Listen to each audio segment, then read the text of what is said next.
Hello, everybody. Welcome to Artist Corner. I'm your host, Nolan Brewer, and today I'm joined by a special guest, David Logan. Hello, everybody. If you're new to Artist Corner is less of a formal interview and more of an open conversation about art, music, or whatever else we find interesting and fun to talk about. And Hmm. if you're not familiar with David's work, he's worked on Pac-Man World 2, X-Men Mutant Academy, Rosa, and a lot more that you can find on streaming services such as Spotify, YouTube, and all that. Thanks for joining me today. Hey, man. It's good to be here. Thank you for having me. What's the story behind how you got onto Pac-Man World 2? There's a story. I don't know if there's a story. Um, you know, I was an in-house composer um, at a place, and I was introduced to Glenn Curtin, who was the producer, and one of the guys at the time, he was the, A&R, not A&R, sorry, R&D. Confusing my industries there. Wait, what's an Uh, R&D? Research and development. Mm. So, but he was very interested in music. His name was Yas Noguchi. So I met Yas and Glenn because they wanted a composer to write the what was it the intro cutscene and the end credits music to a game called Tales of Destiny. And in Japan, it was called Tales of Eternia. It's a long story.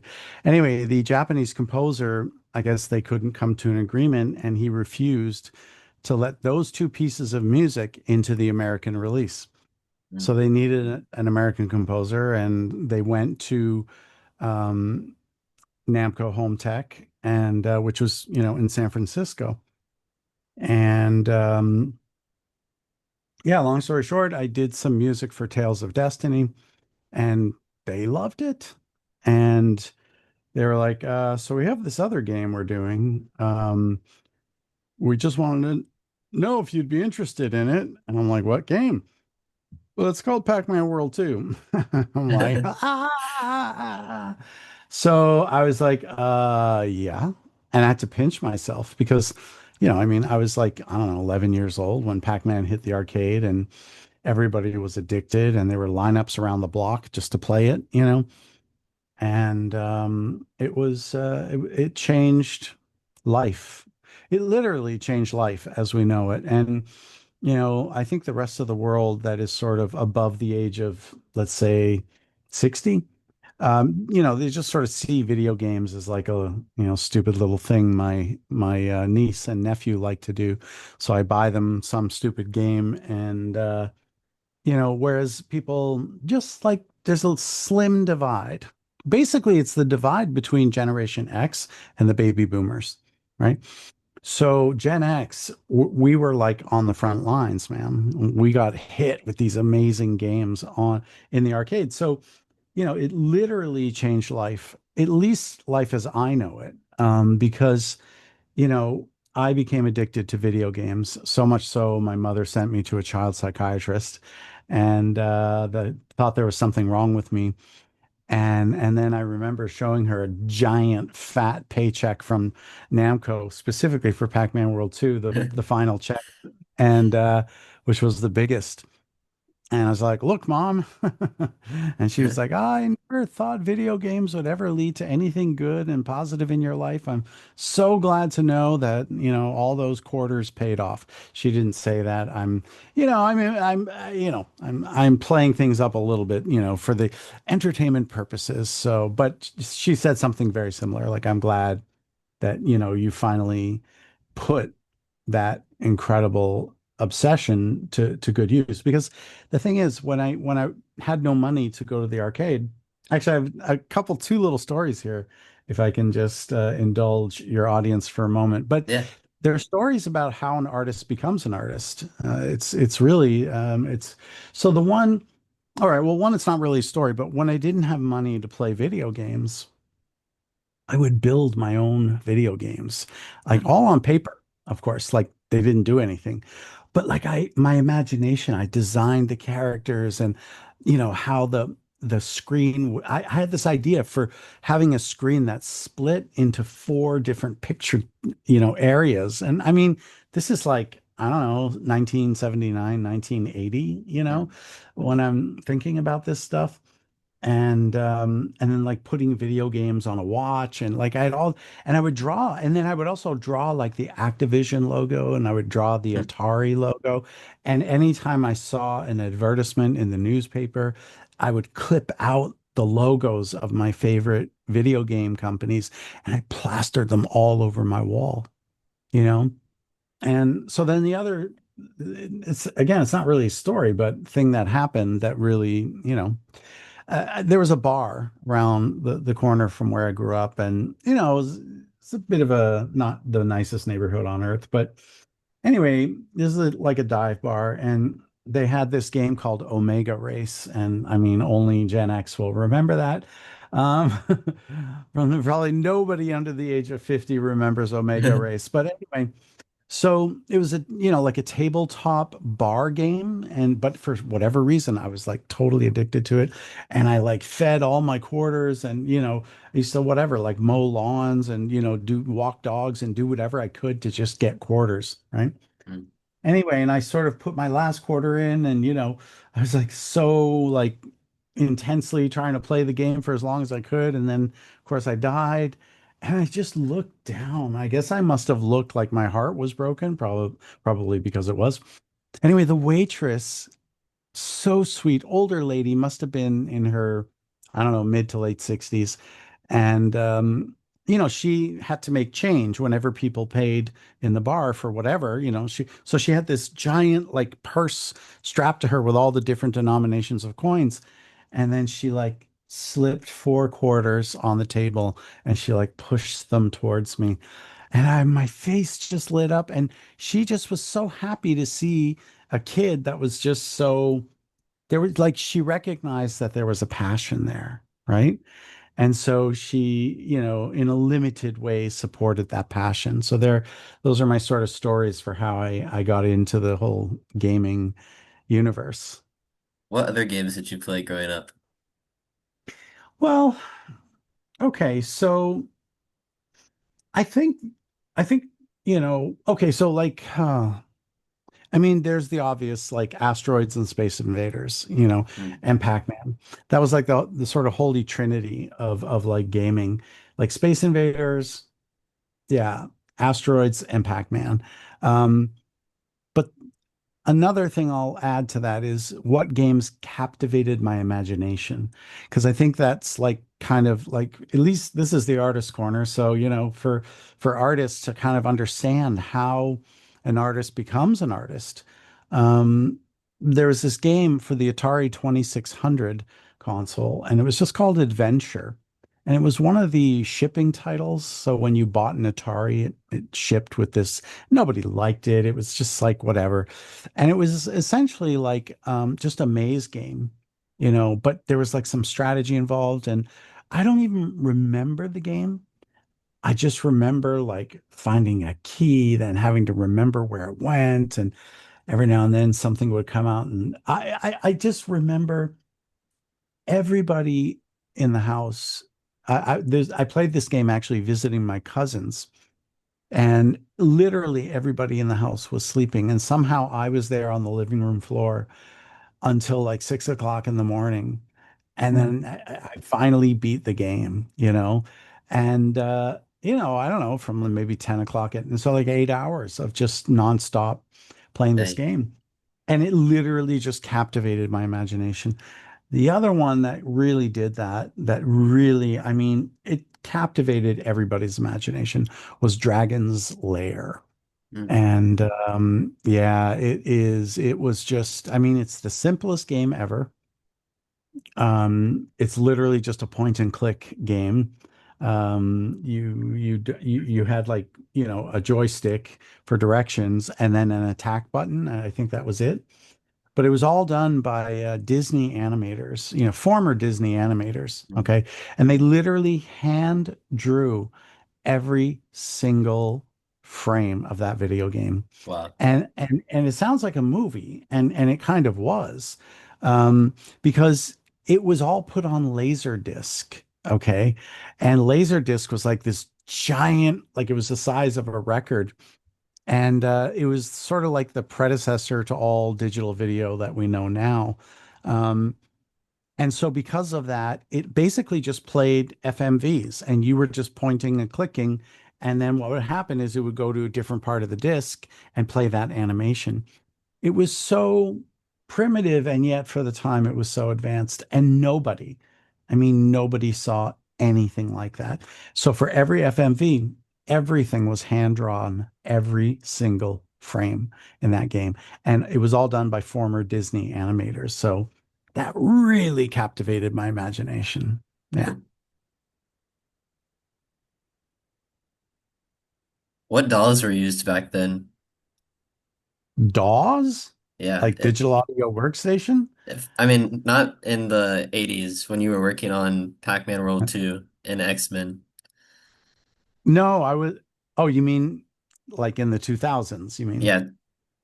Well, by the 2000, the 2000s, the term DAW did not even exist yet. It was called a sequencer back then. That's what it was Oh. called. So nobody called it a DAW. DAW probably came in the, I don't know, like 2010s, maybe the late 2000s, but it was always just called a sequencer. Mm. And the main one, oh, sorry, let me just flex my shirt here. I saw the top of the Uh, shirt earlier and wanted to ask about it eventually. yeah, we'll get there, but I just, got gonna flex a little bit. Um, hey, it's something I'm super proud of. So we'll talk about the shirt later. But um, yeah, so the main one that most people used, sort of like the Logic, Logic Pro. So like the Logic Pro of the day was called Studio Vision Pro, Mm. and it was made by a company called Opcode.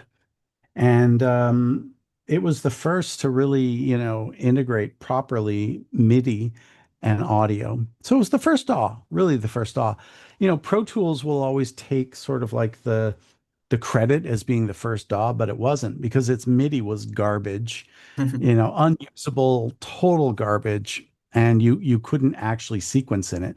You could record a live band, you could mix post audio for film, you could, record anything and mix it, and it was like the best at that.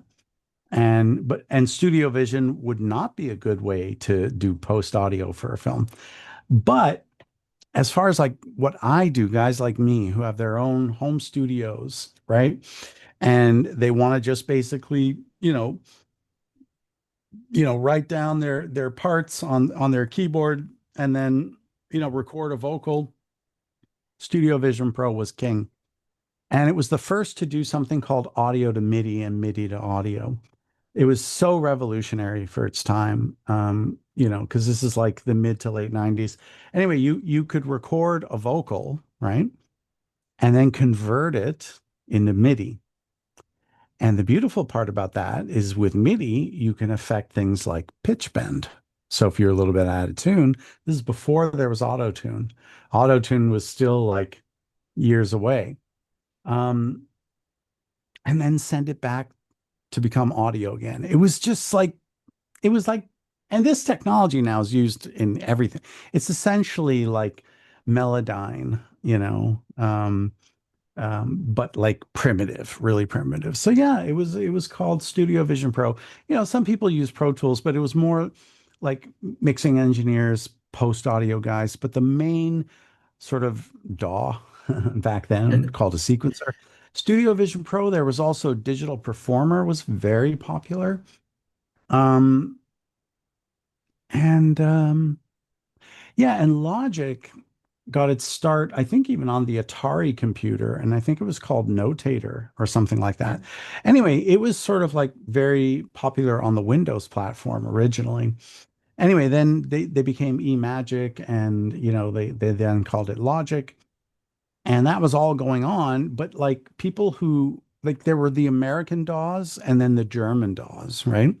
Logic was a German DAW originally because there was a German company. And then, of course, you have Cubase as well, which I don't even remember people using Cubase back then, but they must have, I suppose. Um, Yeah, and so like the American DAW or sequencer, like Studio Vision Pro Digital Performer, it was a very simplistic and just very elegantly, laid out system, whereas the German systems were so filled with layers upon layers of just difficult stuff to learn. So most people like me who are creative artists, we just want to just get in there and, let me write my music and I don't care about this stuff. And you know, the thing is, the better story is how did you get from Studio Vision to Logic, right? So tragically, Studio Vision and Opcode went out of business, so they filed for bankruptcy, and then they just released Studio Vision Pro with no locks on it. So just they gave it away to the public. Like, well, we're going bankrupt anyway, so may as well let everyone use it for free now. And I used it for as long as I humanly could use it. I think they went out of business in 98 and I'm there like 2003. And I realized like, oh crap, like OS 10 is a thing. I can't use OS 9 forever. I gotta switch. I gotta make the switch, and I was not looking forward to it because, I mean, it's like being a concert violinist and then somebody hands you a tuba and says, now make music with it. It's like, it's not my instrument, right? So, um, it was like a choice between Digital Performer and Logic because at that time, like in the early to mid 2000s, Logic was really gaining ground and it was super solid on the Mac and a lot of people loved it. It had built-in synthesizers. It was just like super cool for its day. And I was just like I was leaning towards Digital Performer because Logic was still this hard German thing and then the announcement came. Apple buys eMagic. And so now Logic was an Apple product. And that was it. Made up my mind easily like that. I'm like, okay, I choose Logic.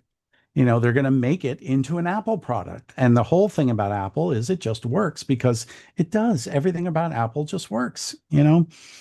So, and not to get into like Mac versus PC or anything like that, because the best computer in the world is the one that helps you get your work done the most efficiently and creatively. For me, it happens to be a Mac, and for others, it's a PC, and one is not better than well, I don't know about that. Well, okay, so like for example, like Android users are always like, iPhone only has 8 GB of RAM, and my Android has like 24 gigs of RAM. And it's like they don't realize how stupid they sound because the whole reason the iPhone only needs 8 GB of RAM is because of how elegant the code is, right? It's the most efficiently written code ever written. So having 24 gigs of RAM, you don't need 24 gigs of RAM. So if you need 24 gigs of RAM in your phone, it means your phone sucks, because it has to work that hard just to do simple shit, right? So, sorry, with all due respect to the Android community. I'm sorry. They're raging at their screens right now. This fucking ass, but it's true. It's about how elegantly code gets written. And it just yeah, the Mac doesn't need that much RAM. Now, to do what we do, like, if you have a DAW and you have an entire orchestra loaded, yeah, I mean, I have a 128 gigs of RAM in my Mac. But that's because, yeah, I load massive libraries. And the companies that make those libraries, some of them do it very elegantly and they get a beautiful whatever French horn section, and it only takes up 500 megabytes. And then you have other companies that suck at it. And so their French horns are beautiful, but they take 6 or 8 gigabytes just to load, and it takes a while and it's ridiculous.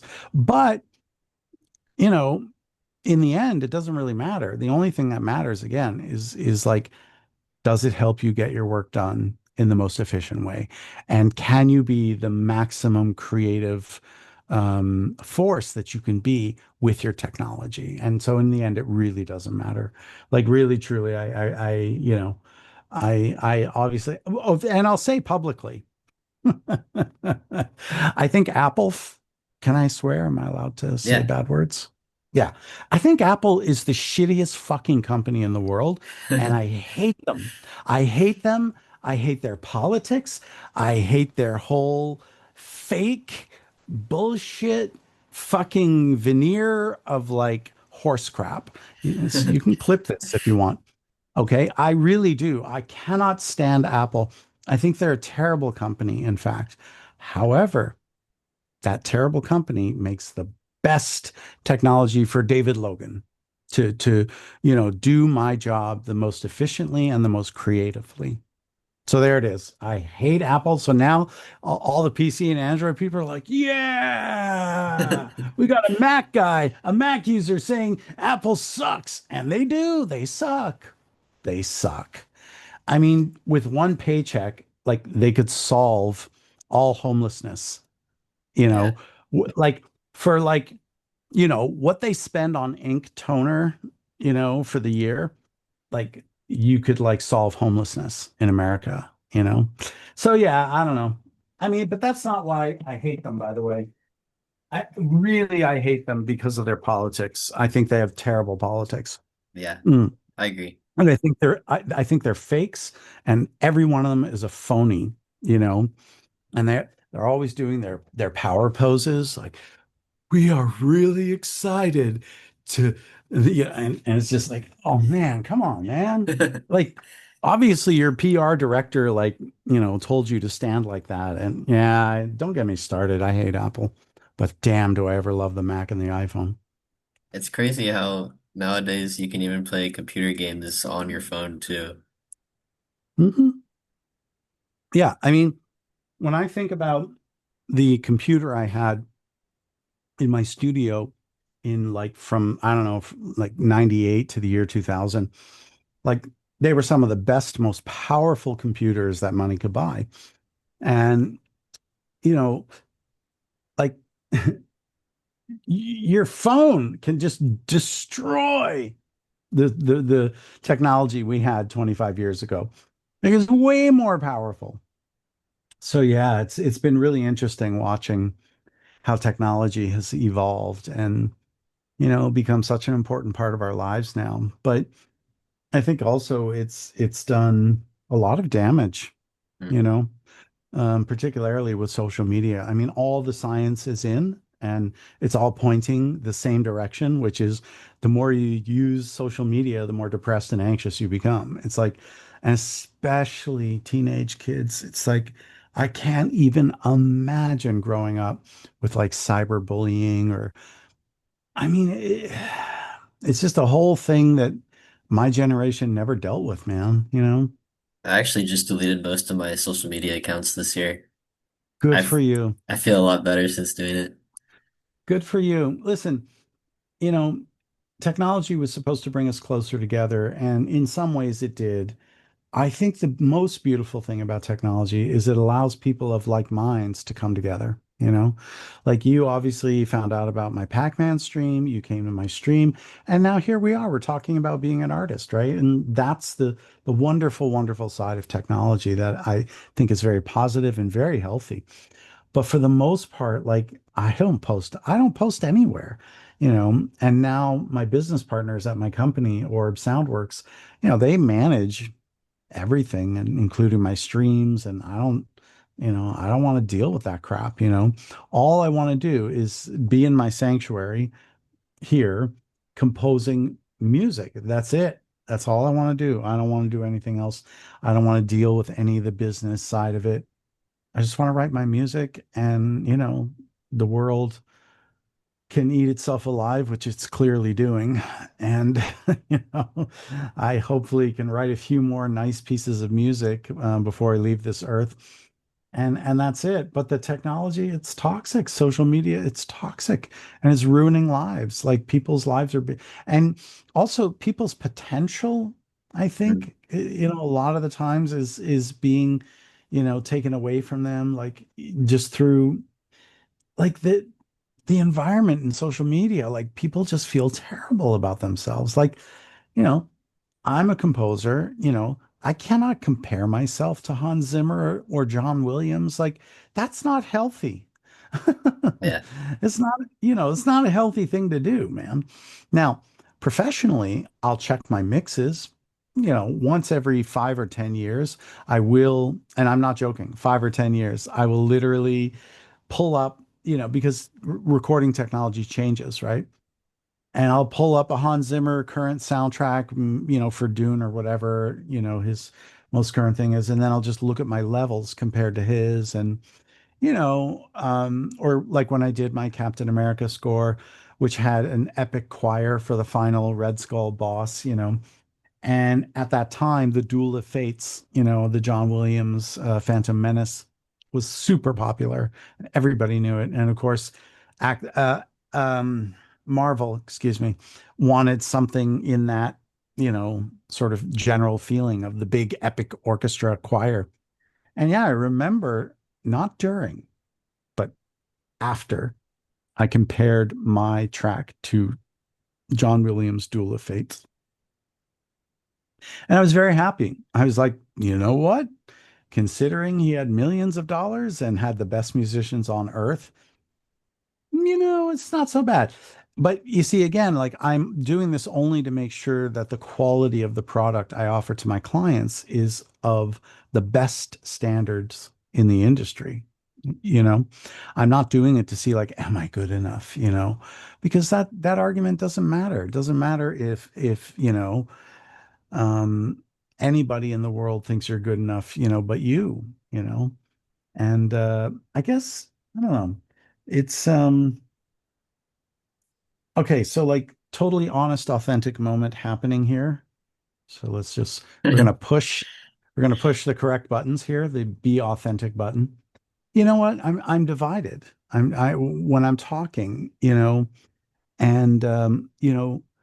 I'm like, is that really true what I just said? And I'm a very careful person, and I do a lot of self-reflection. And so I don't want to say something that's not true. So then I'm thinking like maybe I do. And I guess it's normal and natural to want to compare yourself to other people.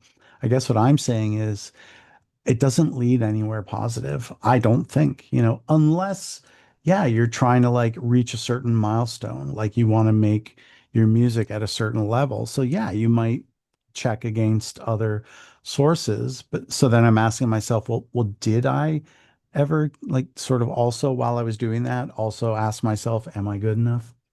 And, because a professor of mine at Berkeley, I went to Berkeley College of Music, and in the film scoring program, in fact. And one of the teachers I respected the most, Scott McCormick, wonderful guy, sweet, sweet man. I adored him. And one day I went to him because I was just straight A's. I graduated magna cum laude. So there was never any problem with any of my assignments or, I just went to him with a cassette tape of my compositions. And I said, listen, Scott, one of your best students, and I get top marks in all of your classes, and what my skill level is. But I would like, if you have some time, could you please give me a real professional critique of these are my personal compositions, not for class, right? And 2 weeks later, I got a piece of score paper that was wrapped around my cassette tape. So he returned my tape in a folded up piece of score paper. I open up the score paper and it's just like all these notes and like, rough outline of like, like he really listened to it and like, oh, the B section is really fluid and everything, but try a little bit of counter melody, perhaps bassoons and oboes, it's just these amazing, amazing comments, right?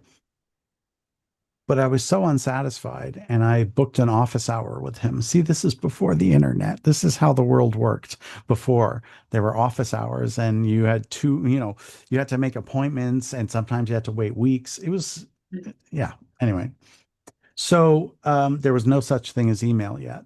The web wasn't even a thing yet. Okay. Dang.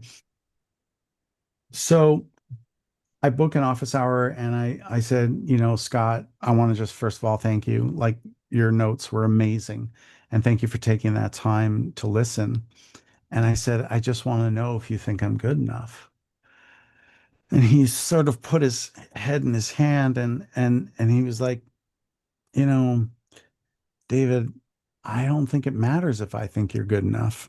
I think it only matters if you think you're good enough. And that moment, like it's one of the milestone moments that really changed my life because I was like, well, why else would I be going to fucking Berkeley if I didn't think I was good enough? Right. And yeah, listen, and this is a perfect subject for your podcast. Um, I'm a very insecure person, like you wouldn't know it probably to look at me because I've had a lot of years to work it out, but I'm terribly insecure. So my self-confidence that appears is often disguising this part of me that feels like a complete and total failure in life and everything.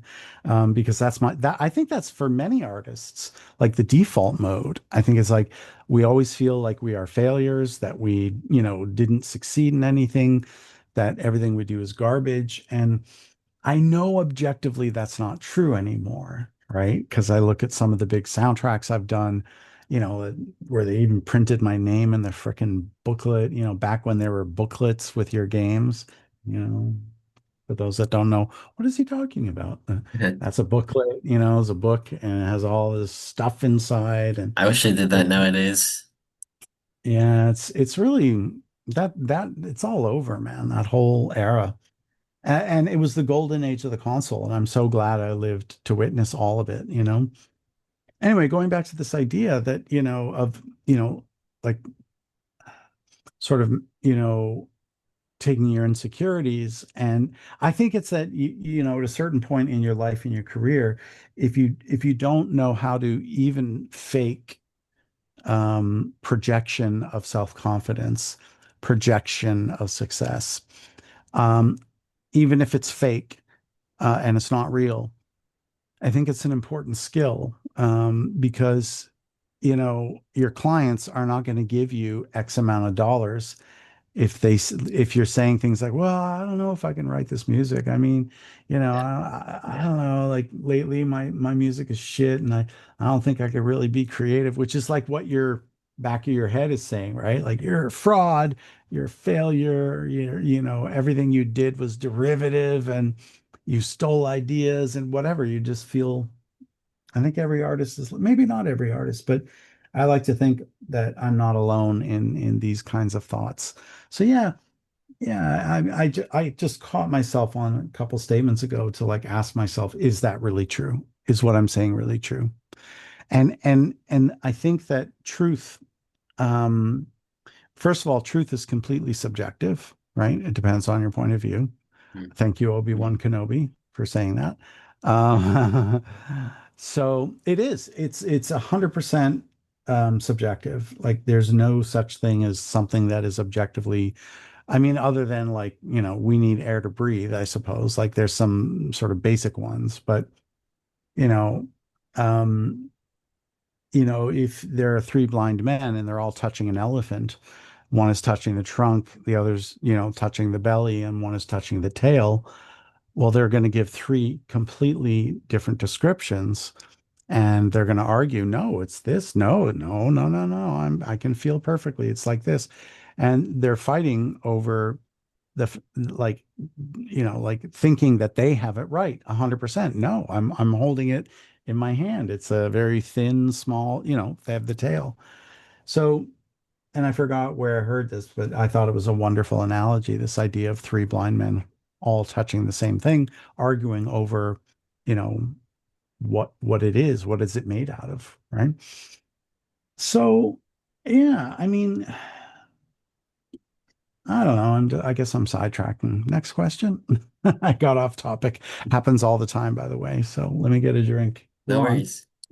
I was thinking about how you were talking about insecurities and all that, and I feel like I'm at an age, I'm 20, and I think I'm at an age where I'm probably gonna be dealing with that the most, and I have been to some degree. But I've kind of learned that if you think about things too much or worry about things too much, that doesn't really help, and no one really knows about your insecurities until you actually tell them. Hmm. Correct. Absolutely. And so, yeah, I think despite the fact that we know worrying doesn't achieve anything, we all still do it, right? Yeah. Sometimes we can't help ourselves, you know. And I find often like I'm always nervous when I have to talk, and so at a certain point, I will, disclose the fact that I am, in fact, a very insecure person. And in a way that it kind of frees me to sort of be, a little bit more, I don't know, free because I don't know. I guess we live in this totally fake world, right? And I love my be authentic button. Um, I love it because too. I teach and I always tell my students, in writing music, be authentic, and so I always flash that button to them and it sticks in their head. Um, yeah, we live in this totally fake, phony world, and nobody knows what's real and what's not real. Like, I don't trust anything I read on Facebook. It's just like, and I'm rarely on it. Um, like I actually was thinking of deleting my account as well, Hmm. and you know, a dear friend of mine from high school, made this post. I mean, it's pretty hard to not talk about this, but the Charlie Kirk assassination, right? And he was essentially like saying the guy was a douchebag, he's a fucking asshole, he was a and it's just like, like, and I have no, dog in the fight as it were. I live in Italy, I'm in Europe now. I don't really follow too much of what's going on there, but just this whole notion of like not respecting the dead, like it literally made me want to vomit. Like whether you agree with anything the guy said or not, he was a father and a husband and he loved because I started, sort of learning a little bit more about this guy and he loved his family, he loved what he did. And, again, like I don't have any particular political leanings here, but it's this idea that, you know, the guy is only dead for a few hours and you're saying these horrible things about him. Yeah. And it's like, can't you just for a moment, are you that inhuman? And he's a good friend of mine, like the kind of friend I would probably do anything for. And that won't change, by the way. He's still going to be a friend, but I really wanted to like smack him in the face and be like, dude, like just have a little respect, man. The guy's like, his body's still warm, probably, like just, how about just you know, like chill out, man, and don't because it's really upset me, you know. And it's hard when, and this is all social media, right? Yeah. It's all this is the toxicity of social media. And again, like it doesn't matter what political leanings you have in life. It's like a man was killed, a man who was loved by his children and loved by his wife and loved by a lot of people. And so I don't know, man. It just again, it's maybe he is a horrible person. I don't know. Like again, I don't follow anything of the guy, but again, it's just like this idea that you can speak bad about the dead and that it's like okay, like somehow you're a freaking hero. And this is I think this is the heart of the toxicity of social media. I really do. I really do. And it's really sad. And I mean it has affected my feelings about him as a friend, but it won't change what I'd be willing to do for him because I think, when I was researching a little more about this guy, like it made me think of this 1960s activist. I can't remember her name, but she said, um, I may disagree with what you have to say, but I'll fight to my death to protect your right to say it. Mm. And I just, it sort of made me think about this idea of, when people say, because I guess his controversy is that he says things that, some people don't like. But like that's going to happen your whole life, man. Your family says things that You don't like, and it's like, you have to sit down as a family and then like say, hey, dad, like what you said was really hurtful and I don't agree with it. And I want to know why you said it. As if a family argument would be that calm. It wouldn't. But you get my point, right? And the thing is, like, I sort of believe like as humans, fellow humans, we have to sort of in some ways be like a family to each other. And again, like I don't want to talk about politics or anything like that, but you know, I guess artists are incredibly compassionate people, tend to be anyway. And so yeah, for me, I looked at this guy and looked at how much he was loved, and it's like it doesn't matter what the guy said. I don't care what he said. It's like a guy is dead, man. You know what I mean? Like it's a tragedy. Like, and the fact that somebody went out of their way to like kill this, like target him and kill him because they didn't like what he was saying. It's like, dude, man, I don't know, man. The whole thing has really chilled me to the bone. So, next question. I think I'll just But add one I comment. was way off topic on that one. So, No worries. I'll just add one comment to that. I was thinking about, I don't know if you're familiar with the artist Porter Robinson, but he has a line in one of his songs that I think it goes, "A bad guy just died, now they're making memes about it." And I was thinking about that. yeah, yeah. I mean, and it's true. And I think, like, why can't people, like, there are people literally cheering. There was a guy who witnessed it in real time who was at the rally and he was like, yeah, yes, he's got, like, are you fucking sick? Like, is there no value anymore on human life? And I don't know, man. Yeah, man, next question. Yeah. Did you do a blend of MIDI with orchestra back in the day? No. Um, Even though some games, might have had a budget for it, um, no. I Hmm. would record live what I needed. So, maybe I needed a guitar player on X-Men Mutant Academy. Maybe I would need a French horn player on Heroes Over Europe and live trumpets, like Captain America. Like, you got to have real live trumpets, man. So I did live brass, live horns and trumpets for Captain America. So it was always selective. Sometimes I would, overdub like live string players on top of MIDI. The only like full orchestra that I've ever done was actually about a year and a half ago on a game called Reign of Titans, which is actually just an iPhone game, but they put a lot into it, man, including a budget to record a live orchestra, which is pretty insane. But There's a this is lot that how goes it's into mobile games.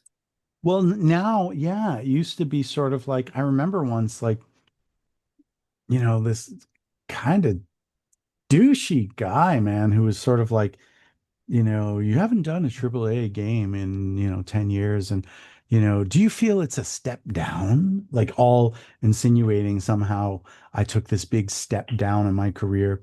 Is it a step down to be doing only mobile games? You know, I said, like, I don't look at it that way. I look at it as, I'm working with a different group of artists, but everybody's an artist and we're trying to make art at the end of the day. And I think even Candy Crush, they do live orchestra for now, full live orchestra. Hmm. Um, so, you know, I think that every chance people get, they just want to bring you down, man. And it's really annoying. And this was done publicly in front of, an entire group of young people. And I handled it like a gentleman. And I just said, because I don't look at it that way.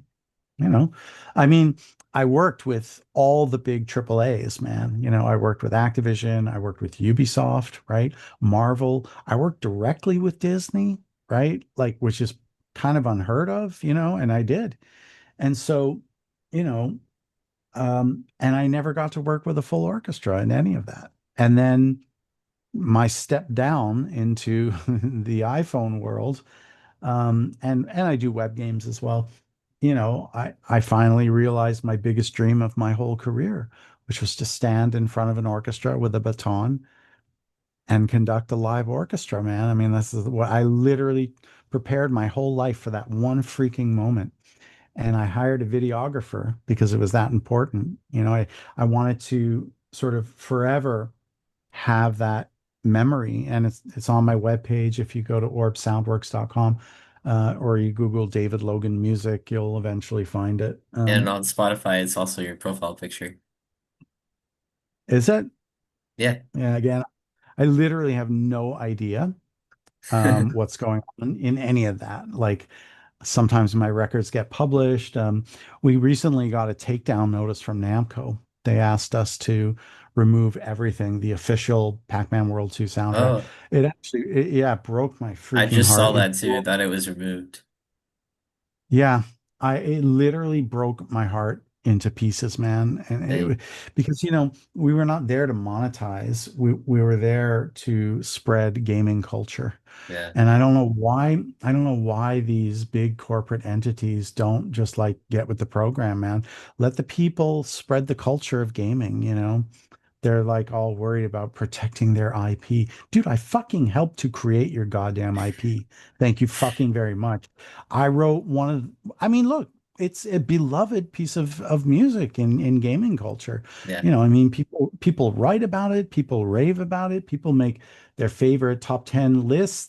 I've lost count of how many people did cover versions of, the Spooky Boss, Pac-Man World Pond. I mean, the Bare Basics. Like these are all names of levels from Pac-Man World 2. And like, I've lost track how many people. There's this one guy, the Guitar Institute of Hong Kong. Hmm. He arranged Pac-Man World 2, one of my boss levels, or no, I think it was Snow Mountain, and he arranged it for like 30 guitar players. Wow. I mean, that one really, like, that just blew my mind, man. And by the way, this t-shirt is because I do a live stream every Saturday night about the music of Pac-Man World 2. So, I'm just trying to kind of like, promote it. And it's like on my Yeah. screen now. And, so, I'll link it in the that's description too. what's that? I'll link it in the description. Oh, thank you. That's very kind of you. Yeah.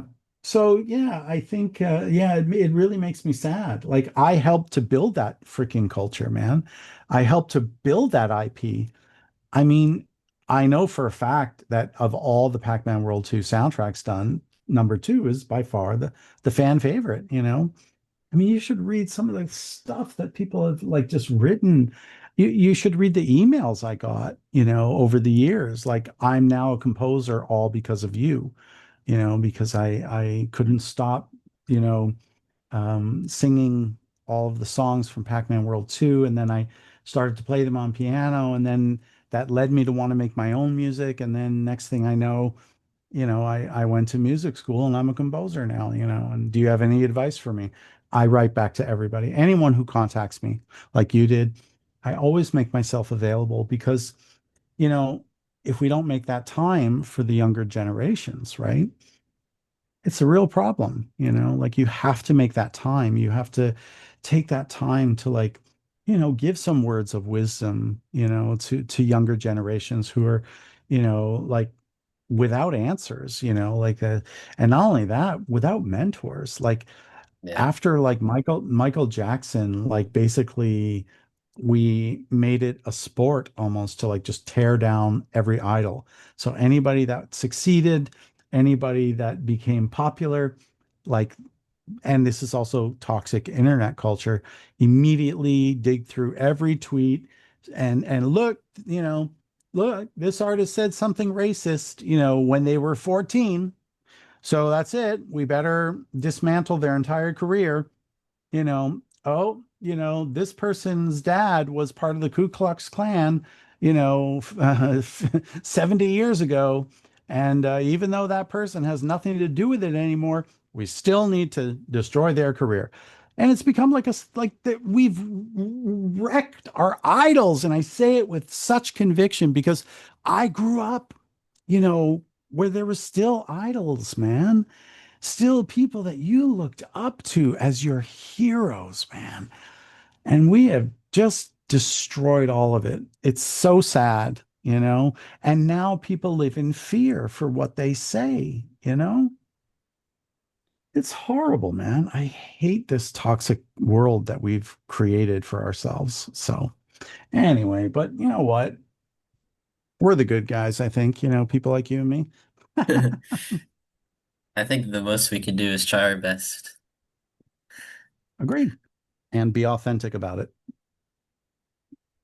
I have some Cool. questions about Italy. Yeah, tell me. How long have you been living there?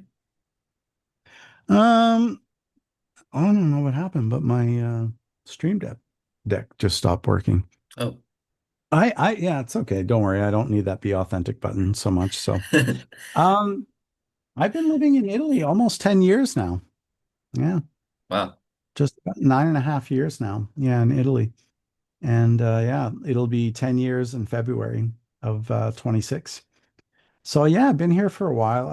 I'm assuming you want to know why and how and all that. So um, yeah, I originally came out to score two feature films actually for a local production company in Rome, and they just like fell in love with my music, and they said like composers now in Italy, like they disrespect Ennio Morricone and Nina Rota and these, very famous Italian film composers.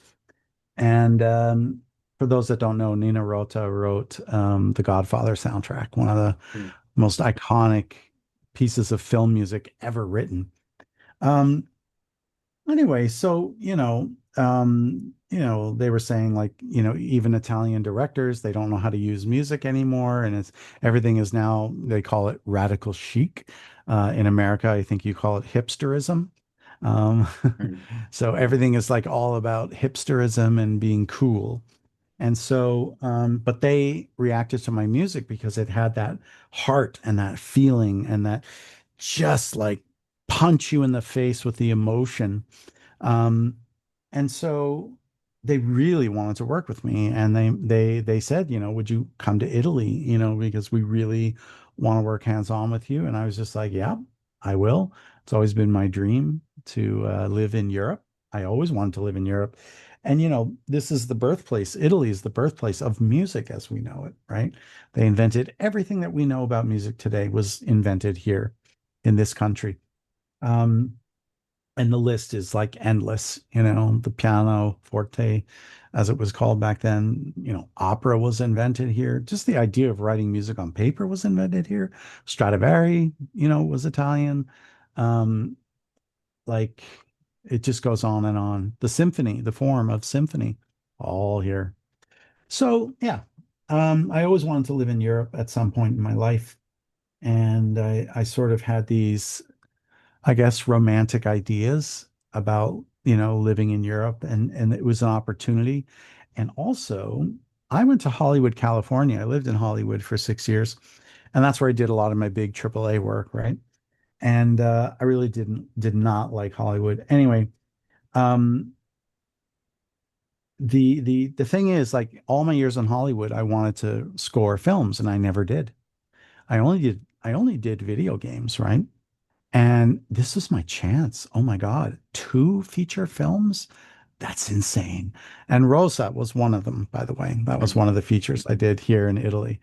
And yeah, I got to work with, two Italian directors, and um, it was a very, I'll just say, an interesting experience. The first one was quite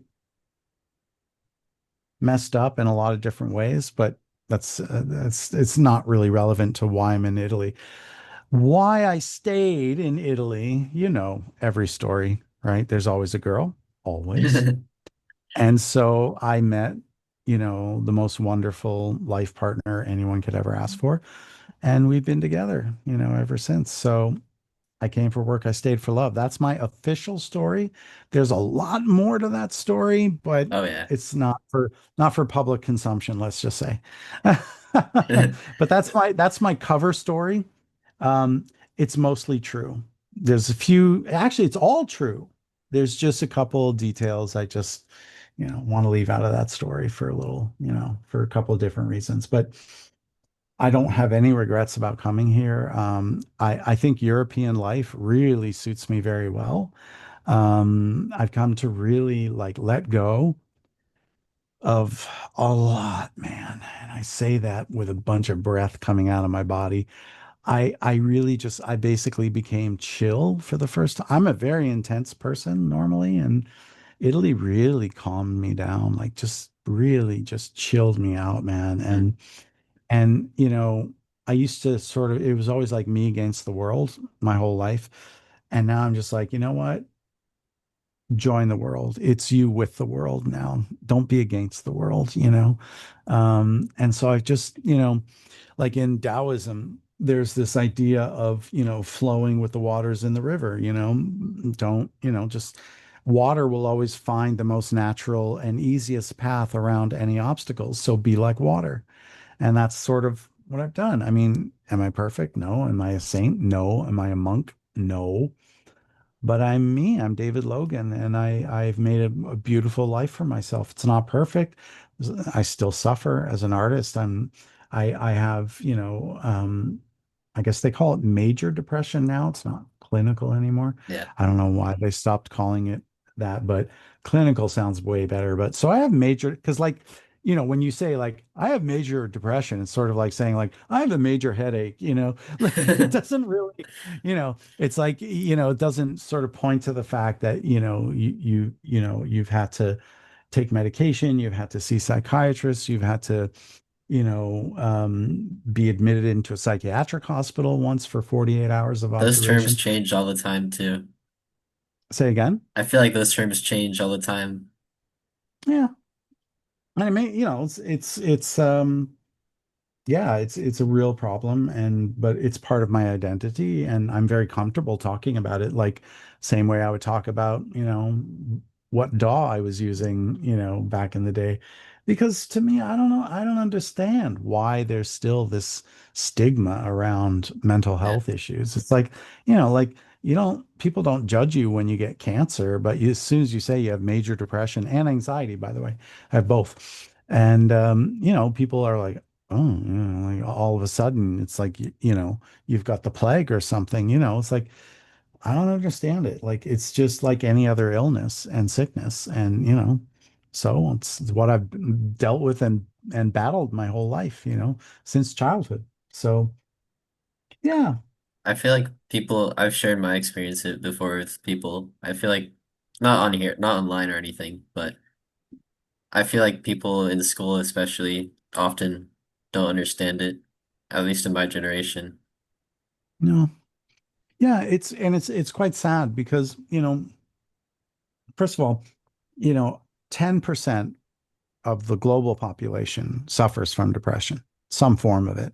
And like more than just like, oh, I feel like I have the blues today, like something more serious. And Yeah. so that's a lot of people, man. That is a lot of people. So, yeah. And so, especially when like I was horribly picked on as a child. I was smaller than everybody, I was weaker than everybody. I also am dyslexic. And in the 70s, they didn't know what the fuck it was yet.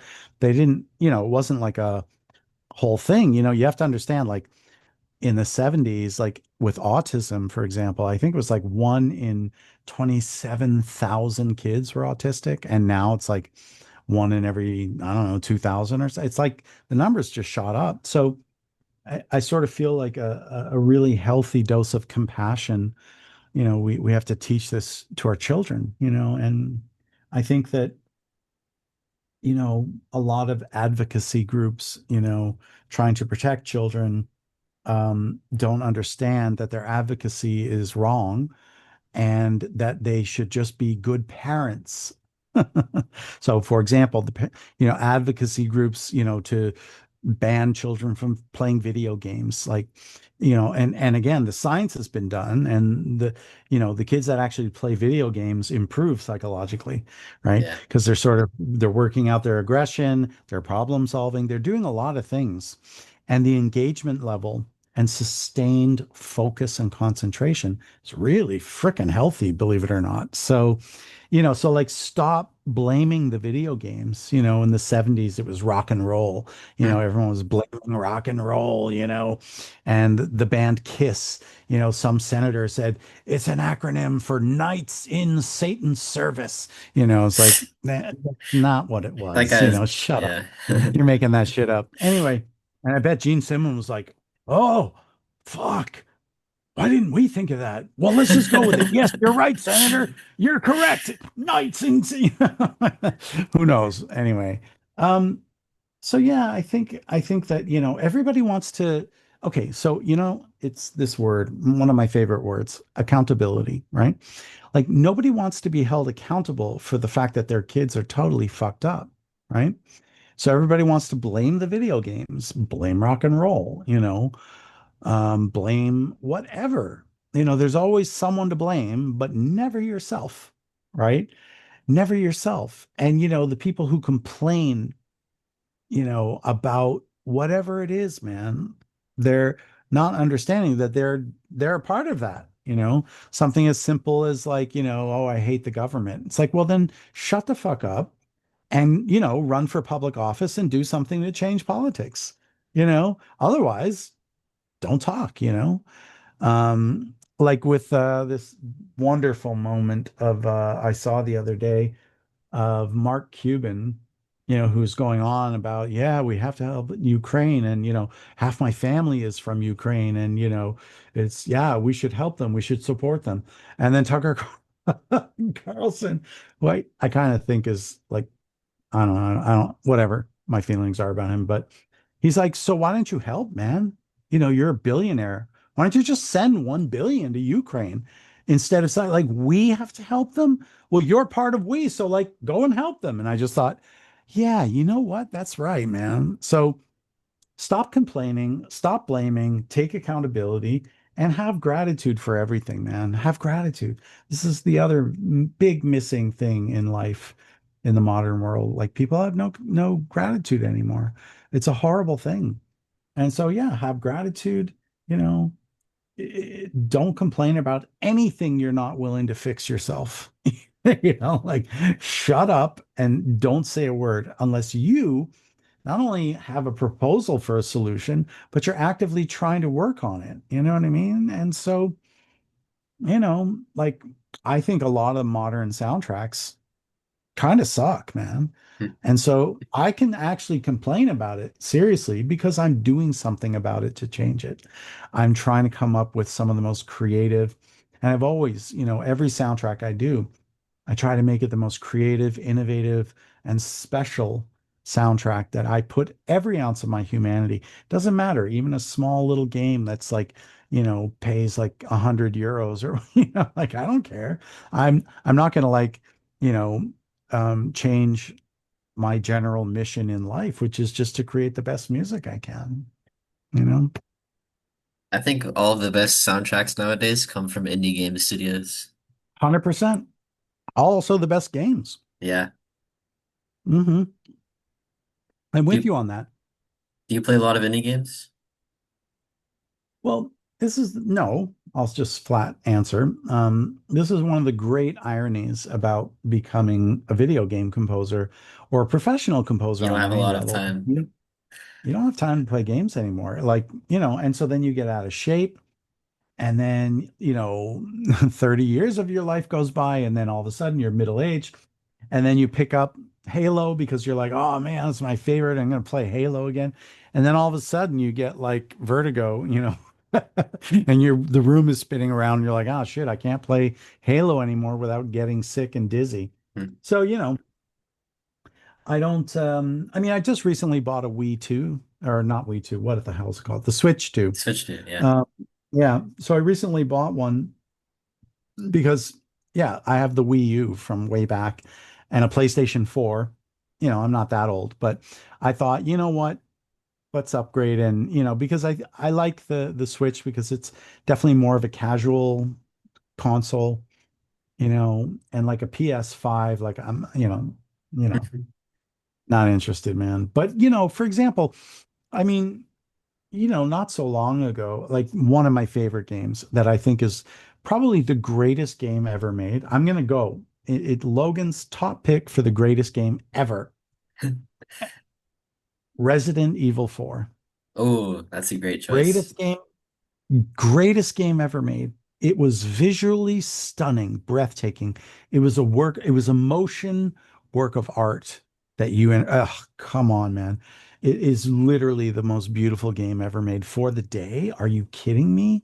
No, but it was just, and the gameplay, right? It combines, action, adventure, mystery, puzzle. You have to solve puzzles, right? Like it had everything in it, man. And oh my goodness, I love that game, man. Holy crap. So I played that like 6 months ago. And of course, I play on professional mode, so it's pretty hardcore. So I mean, I can game, I still have game, whatever. And but yeah, I don't have my finger on the pulse the way I once did. And that's why my business partners are all like 20 years younger than me because they perfectly have their finger on the pulse, right? And it works beautifully. Emanuele and Bobby, they're my two partners, and it works perfectly because they can't do what I do, and but they're very good both at explaining to me what needs to be done so that we can then channel that into the game. And they handle all the technology side as well.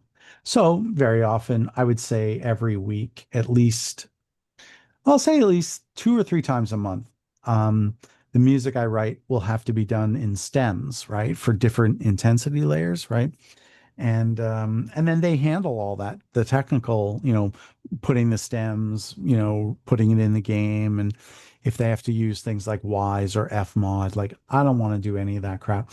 All I want to do is be here in my sanctuary, hands on keys, making my music. And, because I was a gamer and a hardcore, fanatical, addicted gamer my whole life, pretty much, because I can play Resident Evil on professional mode, um, you know, I can still write compelling video game soundtracks, right? So yeah, yeah, Did you play they do a the great job. did you play the remake at all?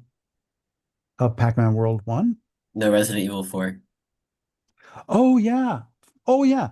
For 10 minutes and then I deleted it off my hard drive. They're just like, oh, it captures the essence of the original. It's like, nope, not Yeah, even close. it's It completely just, different. I couldn't just, like I spent so much time in that fucking world. I know it like intimately. I know where I don't need to buy maps. I literally know where every treasure is. I know where every weapon is. I know like I wouldn't call them cheats, but kind of ways of playing Shortcuts. dirty, I suppose. Yeah, like for example, in professional mode, like the the village is like, probably the hardest part to get through of the whole game. It's right at the beginning, right? And so, eventually, I don't remember how, but I just sort of made a run for it into one of the cabins. And I guess it's like a well-known sort of cheat now, but I somehow figured out I blew a hole through the door accidentally. And then there's a hole in the door, and I killed one of the zombies or whatever. And then I just sat by the door and I started just firing because they're not coming through from behind me. So I just like fired through the hole, and I'm just like, this is like my little hideout here. And then I remember how overpowered the knife is. Like it's so overpowered compared to other weapons, right? So then eventually I just took the knife out and I'm just slashing them all through the little hole. And you can pick up whatever money they drop or whatever, if they drop an herb or whatever. And so I just, it's like not because Yas Noguchi, one of the guys I worked with on Pac-Man, he said, because he and I would play Soul Calibur like crazy, man. We would, because he was one of the guys who made that game, right? And so we used to play Soul Calibur, and my goodness, he was so good. I'm like, dude, that is so cheap. You're like cheating. He's like, it's not cheating if it's in the game. Whatever's in the game, you're not cheating. No matter what you say, it is not cheating because it's in the game. So I thought, so He's there I right. am in he's right. Of course he's right. There I am in Resident Evil, like cheaply just I'm like just holding down like the the slice button and I'm just like, on my iPhone like this, doing with my other hand, and then literally, I don't know, whatever, after 10 minutes of doing that, then finally you pass the level. So that's how much I play Resident Evil. And like, yeah, I like only handful of people will know what the Chicago typewriter is. And so like, excellent. Oh Excellent. So wait, yeah. no, I don't know. I nodded my Oh, head okay. out of habit. Okay. Sorry. All right. So no, that's okay. So when you beat the game finally on professional mode, they give you this sort of zapping weapon that does what the flash grenades do. It sort of freezes everybody, for a moment, and then you can go up and do what you want. And I mean, I guess it's very useful, but it takes up a lot of space. And anyway, then if you get up enough cash, you can buy the infinite rocket launcher, which is like, Oh yeah. because like you only use the rocket launcher like I don't know twice in the whole game, like or I three used it for times, a I guess. boss. Yeah, no, it's a fantastic weapon. And so there you are. But the problem is the game gets a little bit less fun once you have weapons that are OP like that, Yeah. right?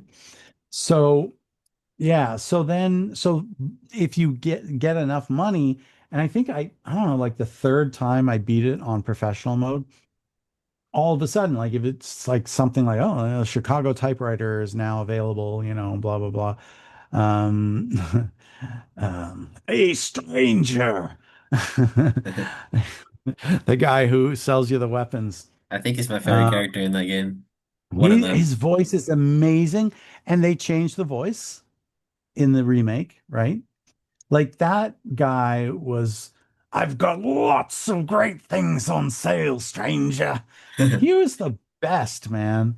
You Yeah. know, he was so fucking cool. I love that character. Yeah, one of my favorites too. Anyway, so the Chicago typewriter. Okay, so like in games like this, there's a rating system for how much damage, right? Each one of your weapons does, right? So 99 being like the top level. So the Chicago typewriter is a 99 on every shot. So you don't need the bazooka, you don't need anything. And it fires, I don't know, like 1,000 rounds a minute. It's like insane. So Wow. it's just like you squeeze like any zombie, you just squeeze once. Any of the bosses, like, you hold the trigger for like 10 seconds, they're just done. Final boss, I don't know, maybe like a minute of squeezing the trigger. Anyway, the point is just kill, and then, but you see, the game becomes no longer fun. Yeah. So I guess like maybe my six or like I think I'm on like 14 Resident Evil trips. And Dang. huh? So I said dang. Sorry. No, no, no. It's like I'm hardcore about that. So I do game to answer your question. But what I was gonna say is that I think around maybe round 7 on professional, I sold the I think, yeah, I sold all the OP weapons. So I only used what was in the game before, right? But of course, so like I think I used the Red 9 was my favorite handgun, and it's got literally every upgrade, and then like my shotgun. Oh man, once you get the shotgun that holds 100 rounds, you just feel like king of the jungle, right? Anyway, so yeah, I sort of threw away those overpowered weapons in favor because the beautiful other thing about Resident Evil, the reason I love it so much, um, is, it's resource management, right? Because you have your suitcase, right? Small, medium, large, XL. And so like you have to like organize, right? And I'm sure like there's a million times where you're like, maybe the grenades should go horizontally instead of vertically. And I'm going to keep all the low powered ammo over here, the handgun stuff, and then I'm going to, you know, keep the like you're always sort of reorganizing everything as efficiently as you can. And it's like, oh, I don't need the brown chicken egg. I don't need the white one because I have two golden ones now, which means I can also just sell some of my health things because my health bar is now maxed anyway, so I don't need red herbs anymore.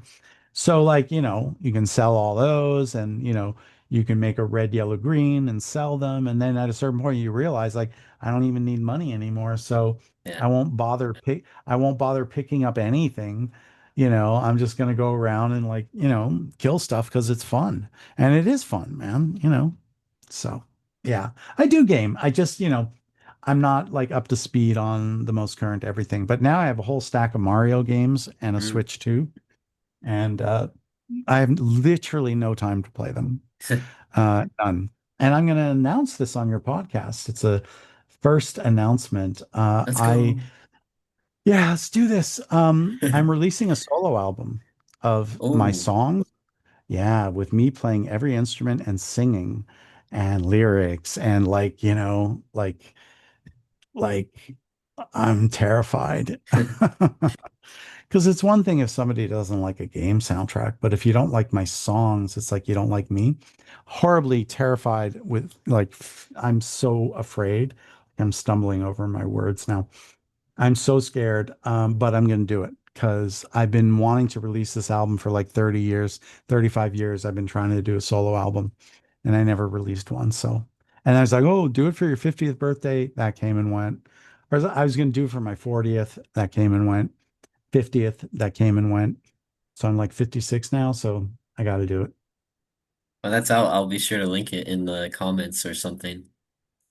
Yeah. If it ever comes out, it will. I'm looking forward to it. I, yeah. I don't know when, but we could do a follow up on that if you want.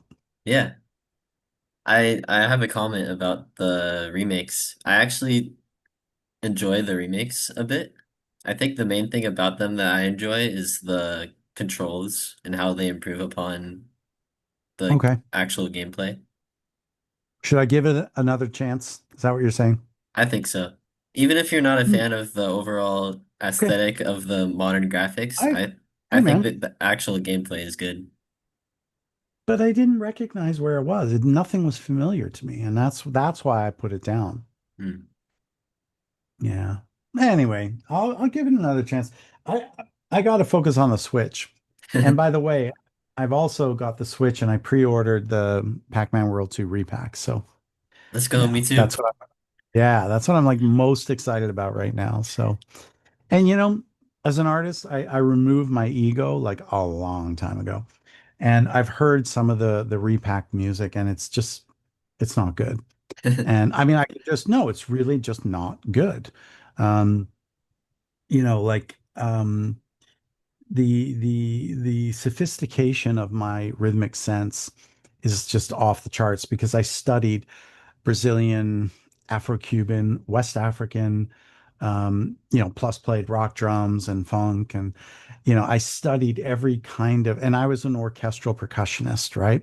So like I understand rhythm and percussion, and they took some of my most complex rhythms and then just like did a four on the floor club beat and it's just That's weird. so it's pastiche, it's trite, it's so unimaginative, and it just disregards all the artistry that went into it. This was for Bedoing Woods, right? Which has this sort of almost like a samba snare drum that I performed live, right, with sticks and a snare drum and and then I have like, shakers and like log drums and all these exotic, making this beautiful tapestry of rhythm that then just became, and I was just like, are you Uh, fucking kidding? So look, I'll give them the benefit of the doubt, but even if none of the original music is in there, I'm okay with it, man. I will not feel bad. I'll be disappointed, but I'll just be like, that was a big mistake. And I reached out to them before, once I knew they were doing it. I reached out several times, man, nothing. They were not interested to talk to me. Hey, So, eh, it's fine, man. Look, I'm sure like, the CEO has like a cousin who's like, I want to be a composer. And so they like got him to do it. yeah. I'm sure because it's so unsophisticated and they watered down my music. Now, some of the good things is there was an unused, it was called the Pac Mazes. And they asked me to do like an 8-bit version of my Pac-Man World 2 music. And and so I did, and they actually used that in one of the trailers. So I was like, cool, man. But you see, they did things that were really just not fucking cool. Like, for example, they used some music that were not in the contract. So they're literally using recordings they have no right to be using because the contract was only for the pieces of music that went in the game. Yeah. Wow. So and then they like send their lawyers after me to take down the music because there's like I don't know how many unofficial versions of Pac-Man World 2 soundtrack out there. Low quality versions, not good quality versions, and not made in the studio of origin, my studio, right? And so I thought, you know what, for the fans, I'm going to put the official real version, the real version of the music that was done in my studio, and so Namco is apparently just fine with all the illegal, bootlegged, low quality versions of Pac-Man World 2 that are out there. But the original composer that wants to do something nice for all the fans posts, not for financial gain, because, like, I don't know, I could get like 200 million streams and I might make $20 on Spotify. Like, they pay so badly. So it was just for the fans. But they're like, yeah, you should take that down or else. They didn't say that, but when you live in LA and you know the whole Hollywood system, you understand what it means when they say, we thought we would reach out, before we have to escalate. That literally means don't fuck with us because we'll fucking fuck you. And of course, yeah, I mean, look, fair's fair. It does belong to them. It's their IP. It's their music. It belongs to them. It doesn't belong to me anymore. But, as John Lennon famously said, music belongs to the people. It's only the lawyers and who did he say? The lawyers and publishers that think they can control it. It's such a beautiful quote. My God. And it's so true. Music does belong, like Pac-Man World 2 belongs to the fans. Look, I know it's not the most famous game ever, but it is on the platinum hits. It's, one of the best sellers. People still buy it. People still want to play it. And they're repacking it, like so there's clearly, But and I'm it's proud to have yeah, I'm proud to have done that music and it belongs to the fans now. And you know, in this deep sigh you felt, I realized that since then I haven't really done anything as high profile. And then the failure voice just kicked in and was like, yeah, like you failed. Like that's all you ever did and you're a has been. And then the other part of myself that tries to support myself, that tries to take care of myself says, yeah, but isn't it better to be a has been than a never been?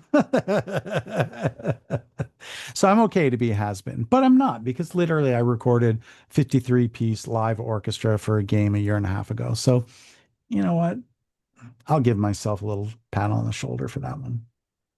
I don't know how you feel about mods, but I feel like someone's gonna make a mod that uses all of your original music in the game. I really hope so, man. I hope so. Because look, mods are all about gaming culture. That's the heart of gaming culture, really, if you ask me. You know. That's why I play on So yeah, PC. yeah, no, but I'm all in favor of it because that's the heart of game culture in my view. Because that's where the gamers take over and turn everything into theirs. And that's the most beautiful thing you can do. And it's no different than you know, the Beatles copying Chuck Berry, that the Beatles, copying, doing Rollover Beethoven, which Mm. was a Chuck Berry song.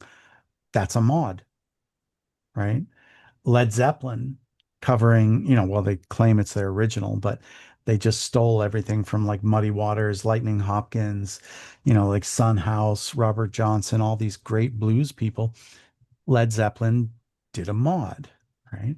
They combined heavy metal and blues. Like nobody did that, right? So that's their mod, right? So yeah, I'm all in favor of it. Mods are how culture grows. It's how art grows. So yeah, I really hope somebody, I pray that somebody does. And because it's a beautiful soundtrack. I mean, I can also say this objectively because I've been rebuilding it from nothing again, trying to resurrect the past.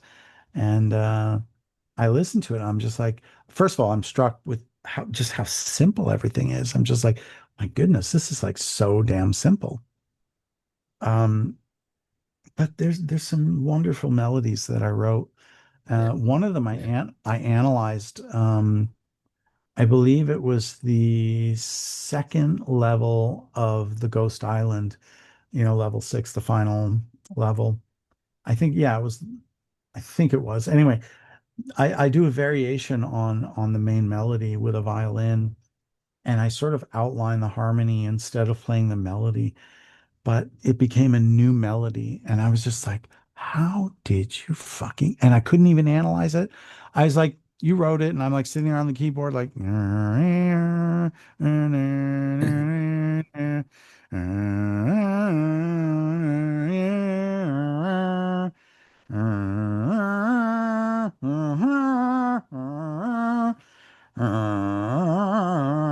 dum, da, dum, dum, da, dum, da, dum, dum.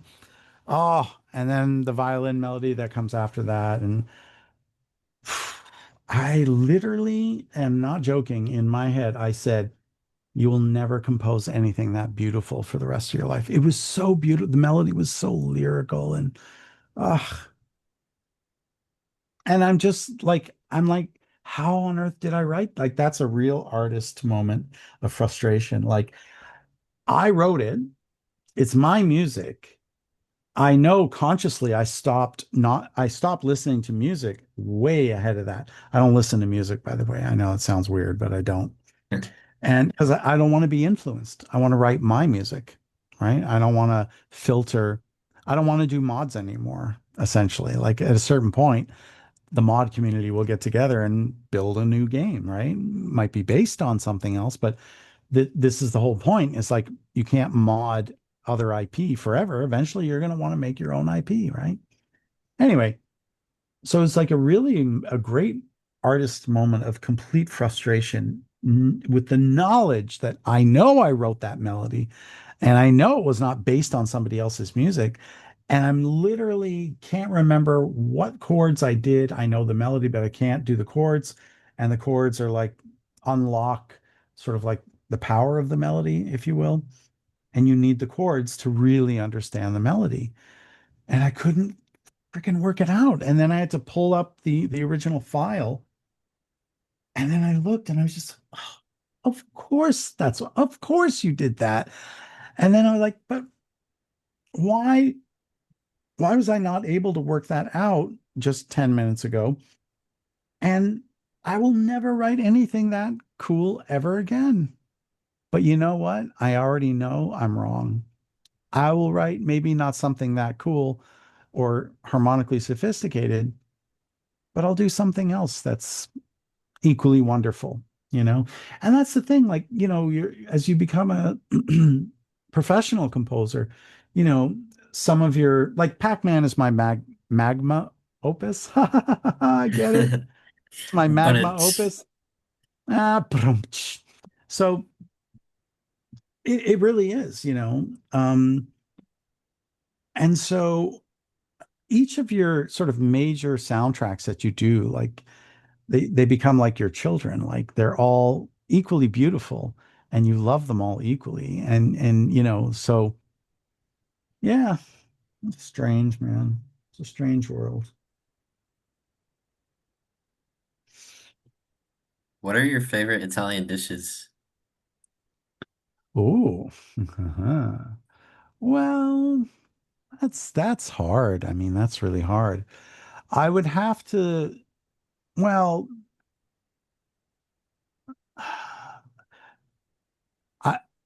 Oh man. Ragu, ragu and pasta. I mean, it's Oh, so simple. And I mean, I'm serious. I make most delicious, and I knew how to do this before coming to Italy. So, and I know it's delicious because my girlfriend's father will have a second plate of it, and so I'm like, yeah, I did a good one there.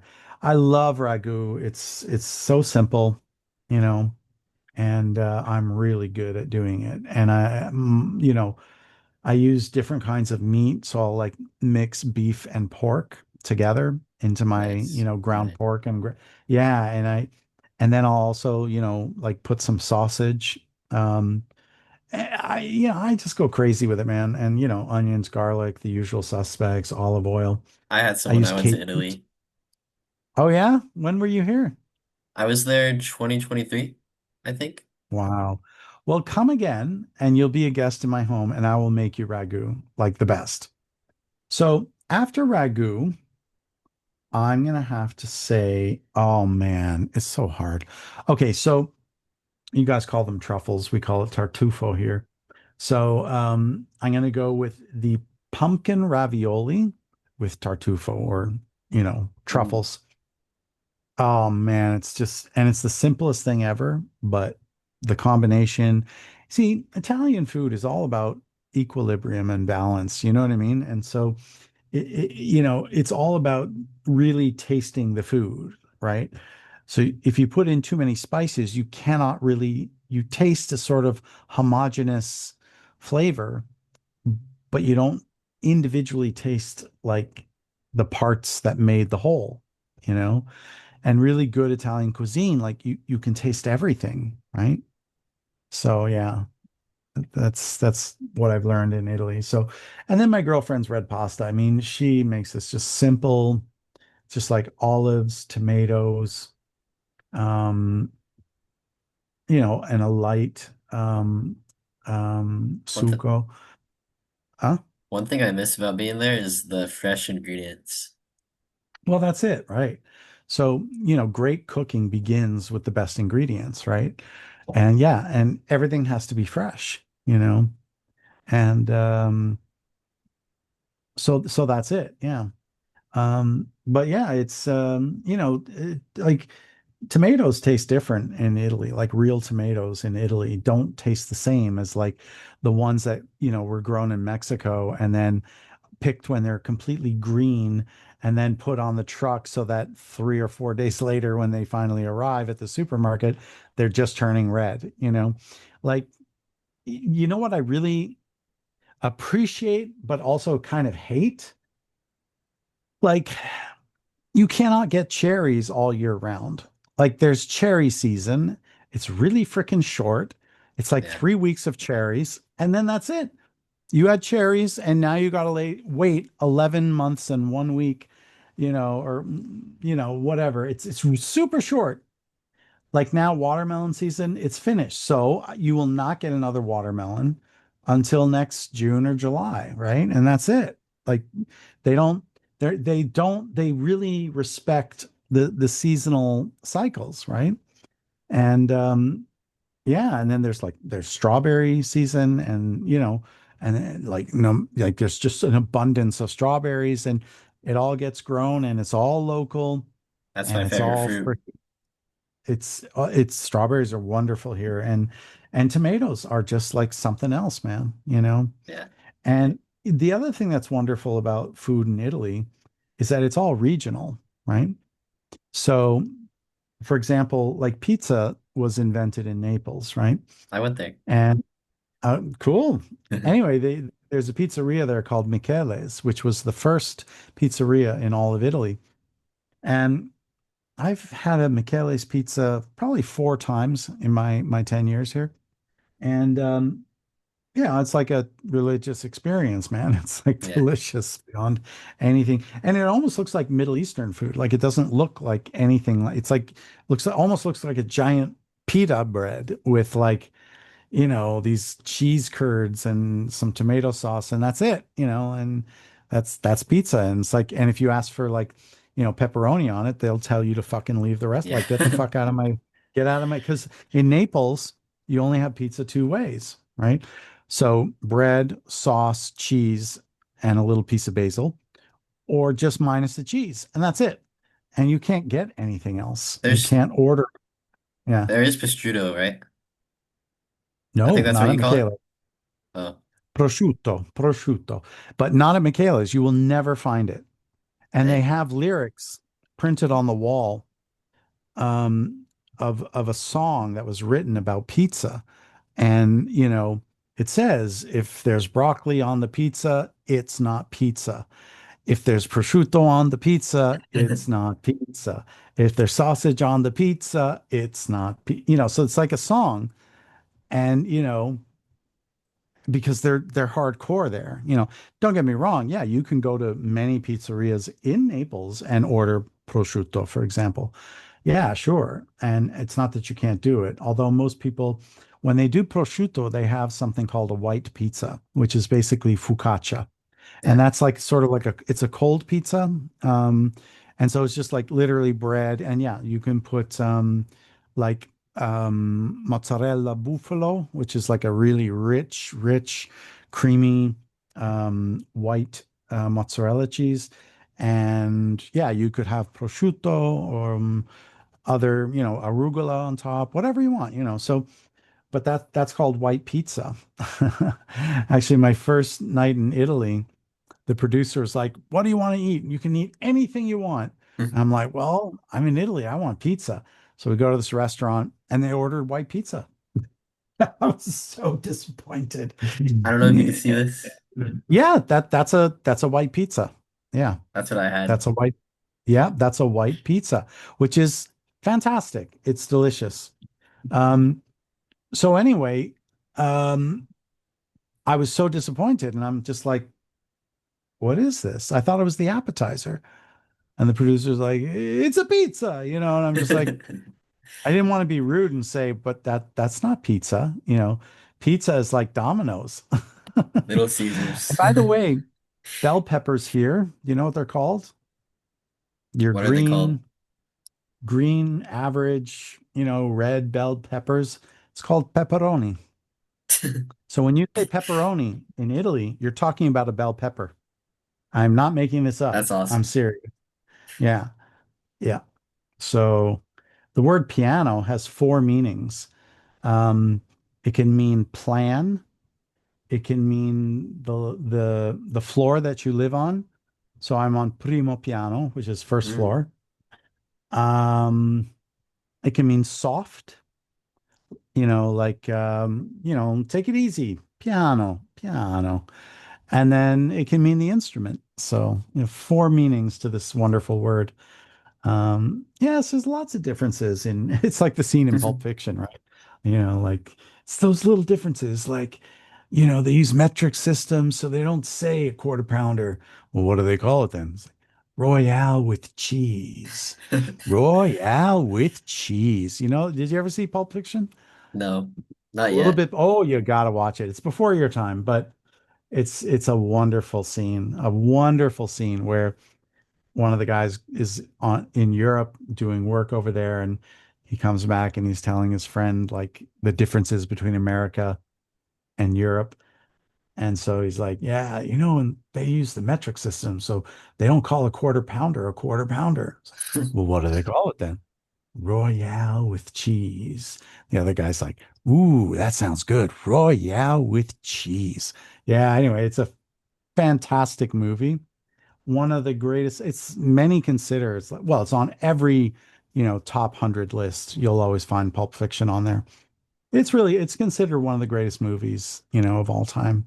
And I would, yeah, I'd probably put it in my own top 20, maybe, Mm. you know, like a solid 17 or 16, Of course, Star Wars is Empire Strikes Back is number one. Number two is The Godfather Part One.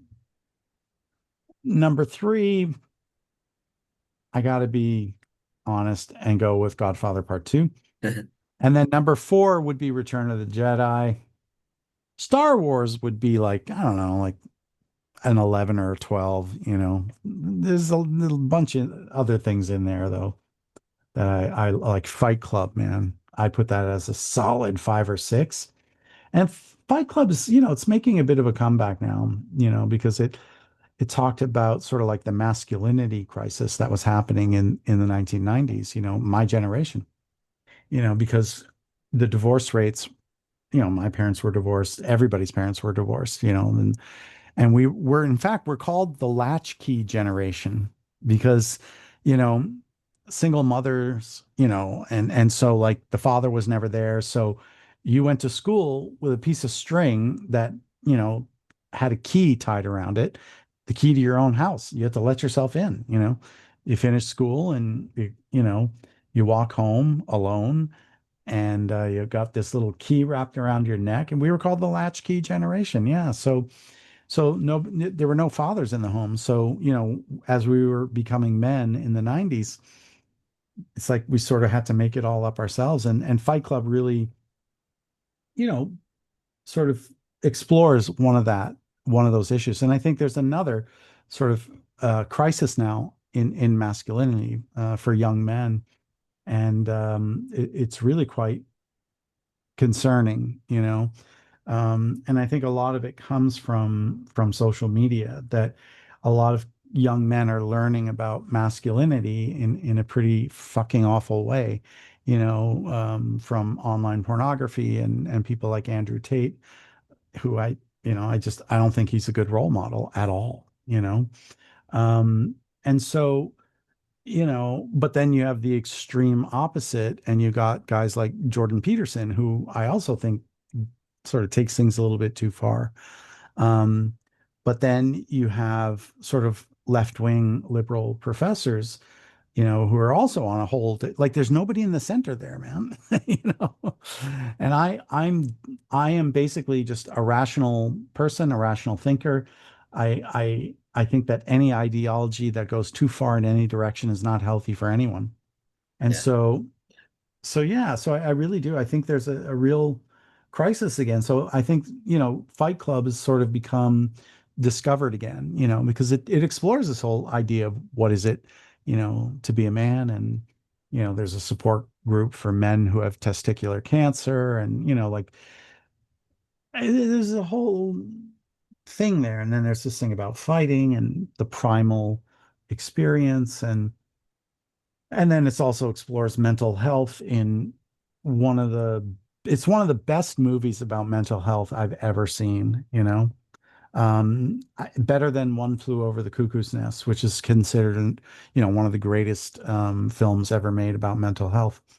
But Fight Club, it's because it's so fucking real, man. One Flew Over the Cuckoo's Nest is like an insane asylum. You cannot relate to that. You can't empathize. You can't even really sympathize. You can have pathos, and that's about all. But like Fight Club is like, oof, that movie cut close to home for me personally. Have you seen it, by the way? No, I haven't. You I've should heard of watch it it. though. So, yeah, put those two on your list: Pulp Fiction and Fight Club. They're both like absolutely top tier films that you will not be disappointed at all. And I hope you like it. Anyway, we can have a follow up after you've watched both. But Yeah. there's a real crisis amongst young men now because I almost feel like they don't know who to look to now. Like there's no real clear role models.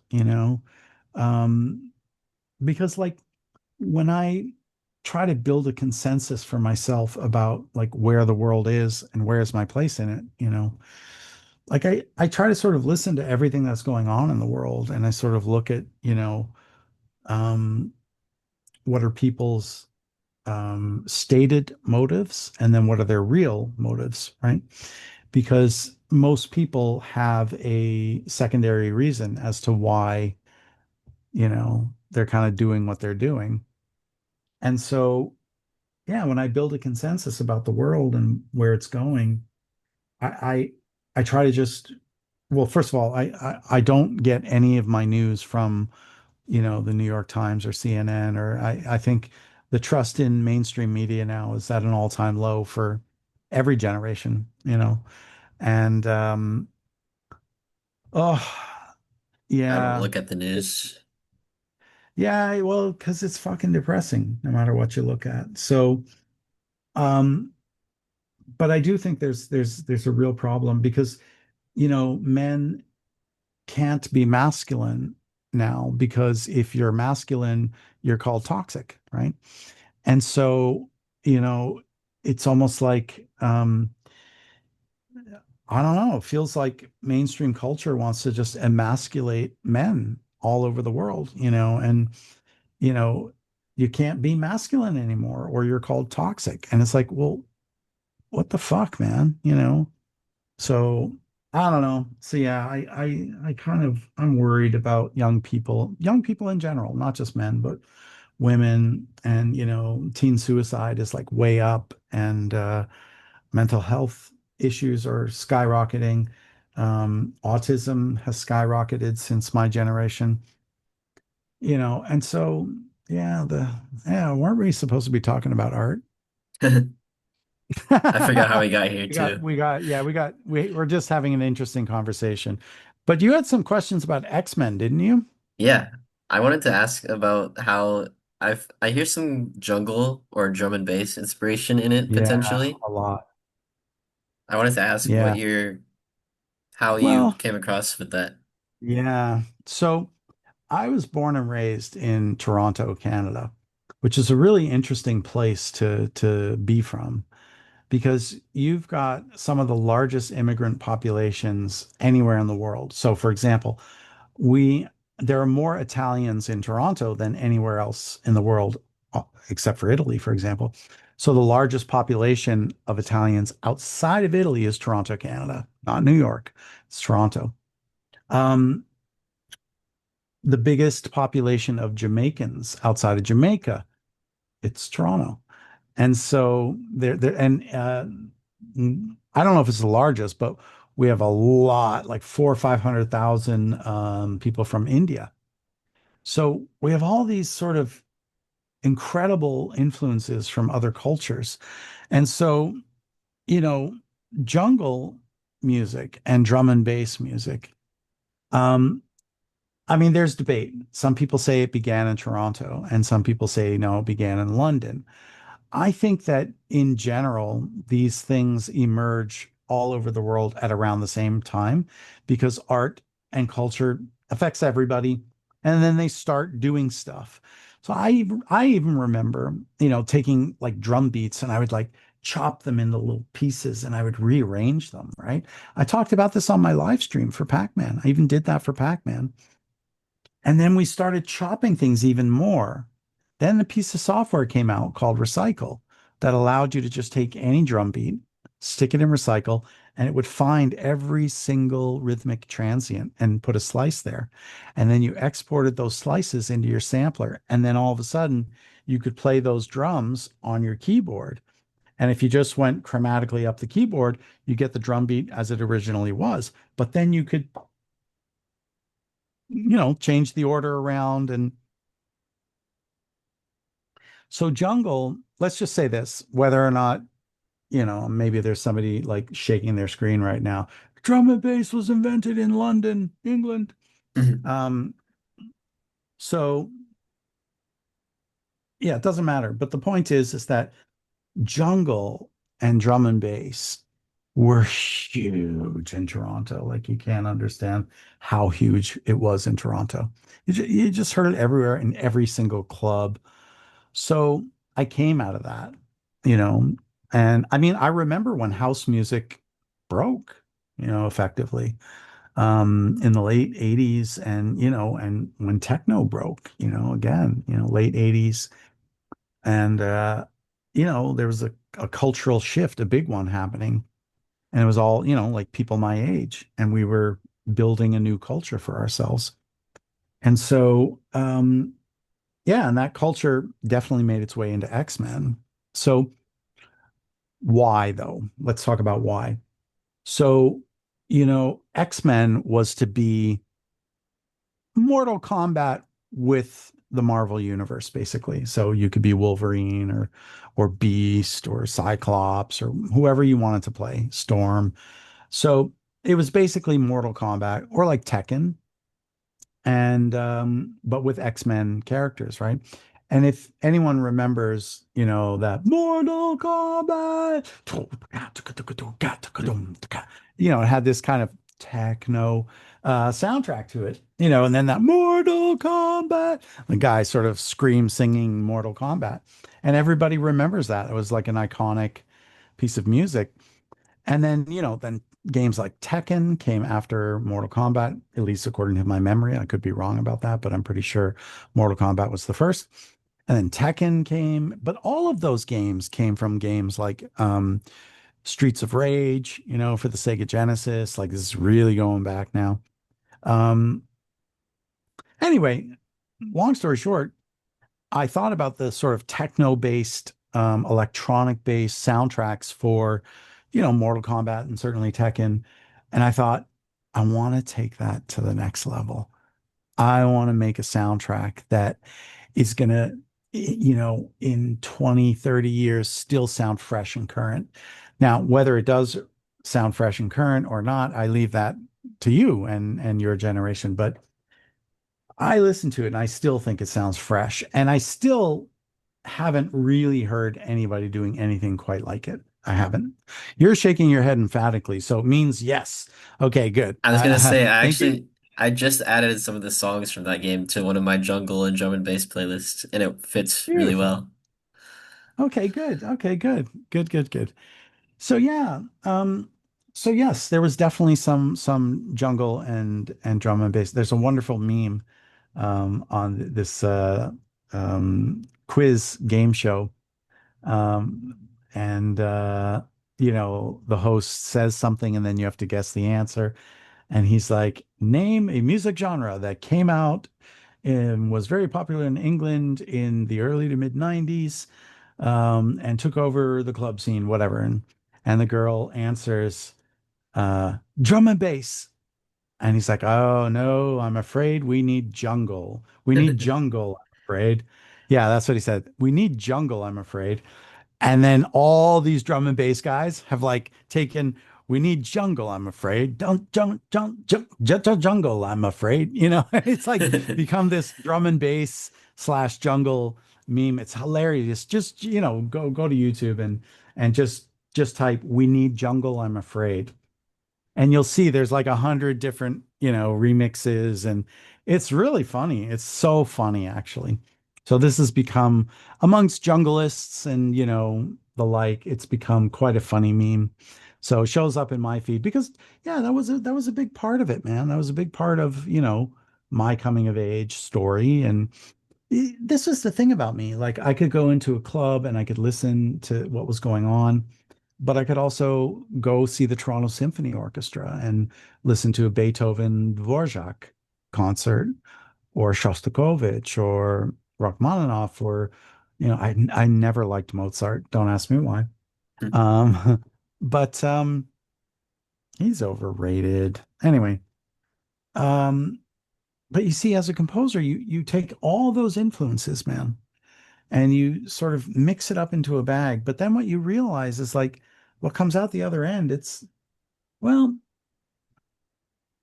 it's all the same until you get to the electronic music styles, right?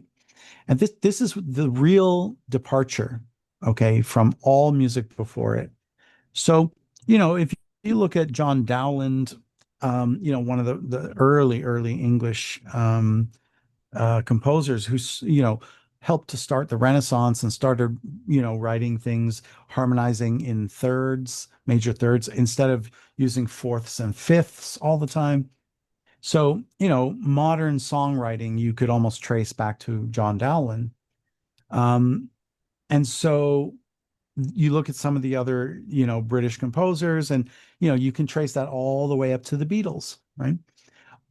But the Beatles were mod artists, right? They were modding Chuck Berry, right? And the Isley Brothers and all these other great um, artists from America. And, you know, the, well, that's a whole other can of worms. I won't open that one up. But what I will say is that all the music up until drum and bass, like you can't notate drum and bass. You can't write that on a score paper, right? And so, you know, in a couple thousand years, unless they have a way of playing back our files, you know, that music can't be preserved on paper. Whereas, the Dead Sea Scrolls, right? Like those guys wrote those scripts, the scribes wrote on the parchment 2000 years ago. That shit survived and we can decode it. All right. And so drum and bass will not be decodable.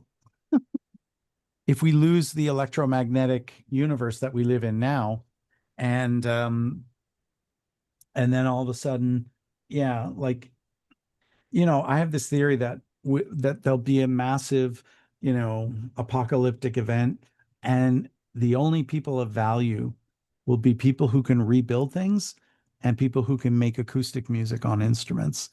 I really have this feeling that we'll go back to, like, you know, where we once were. Hmm. So, Are you familiar but with yeah, that's how the jungle drum and bass influences, um, definitely affected my X-Men. Also, just because the tempo, right? It has to be hard hitting, in your face, and fast, and that's what it was. You know what's so funny? I'll tell you something really funny about this. So I've completely reconstructed Pac-Man World 2 in my DAW in Logic. And then I just thought, you should start looking at that X-Men, man, because that X-Men was special. I can't put a I didn't keep good notes. Also, I had an intern who I left responsible for loading a lot of the like I would spend months in my studio, just like a laboratory, like a mad scientist, with all these different levers and buttons, and I would like just run things. Like I'd take like a bass and run it through whatever distortion unit, and then take the output of that and run it through an amp and triple distort. And I did all kinds of things. I have this little child's megaphone which I used. Hang on, where is it? Where did it go? It was once here. Here it is. I found it. It's on this shelf over here. Oh no, that's not. Oh yeah, it is. Okay, I found it. Wait for it. Wait for it. I still wait for it. So you hear to the cat and a can of bird. Literally, I said nothing in English. we should have done a whole So, podcast with that mic. all right. So I would take this child's megaphone and I would invent these weird improvised sort of rap languages in X-Men. And they're very low in the mix, right? But it's a really good example of, like, and then, like, once I got this sound, I will take an electric bass and hold it really close, and then I get like this weird bass tone, trebly bass tone, like the snappy metal of the strings, and then I was like recording drums through. Like, it was crazy. This thing was a real star in X-Men, and it still works. And if it ever broke down, oh, I would go to the best electronics repair person on earth and be like, you must restore this device. Please, I beg you. Anyway, the battery has never been changed since X-Men. Still works great. That's Anyway, awesome. so this kid was responsible for like loading all of the crazy samples, and he would load them up into my rack of samplers, and everything was called untitled preset. And like I just saved the master disc, right? Because everything was on there, but I can't play back on any of my samplers. I have to translate it all into like Contact or Logic Sampler. And so some of it's lost forever because my stupid intern didn't label things properly. He was a sweetheart. I love him, and I really do. He was wonderful, sweet, but he really fucked up because now, almost 30 years later, I can't 100% revive that soundtrack. It's really sad, actually. Now, I could if I ever found the disc, and then I'd have to get a really old, you don't even know what SCSI is. Oh my God. SCSI, we called it SCSI. It was a small computer system interface or something. some weird acronym. Anyway, it's called SCSI. I'm not joking. So if I get an old, anyway, long story short, a lot of that rebuilding is gone forever and due to poor documentation. So yeah, drum and bass and jungle, all those styles could one day completely disappear.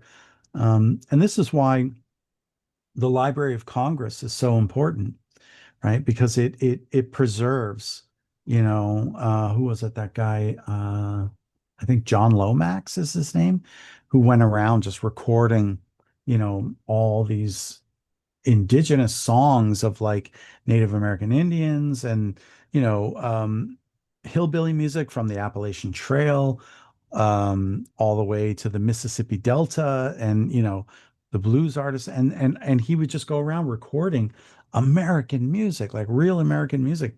And all these recordings are now in the Library of Congress, in their national archives.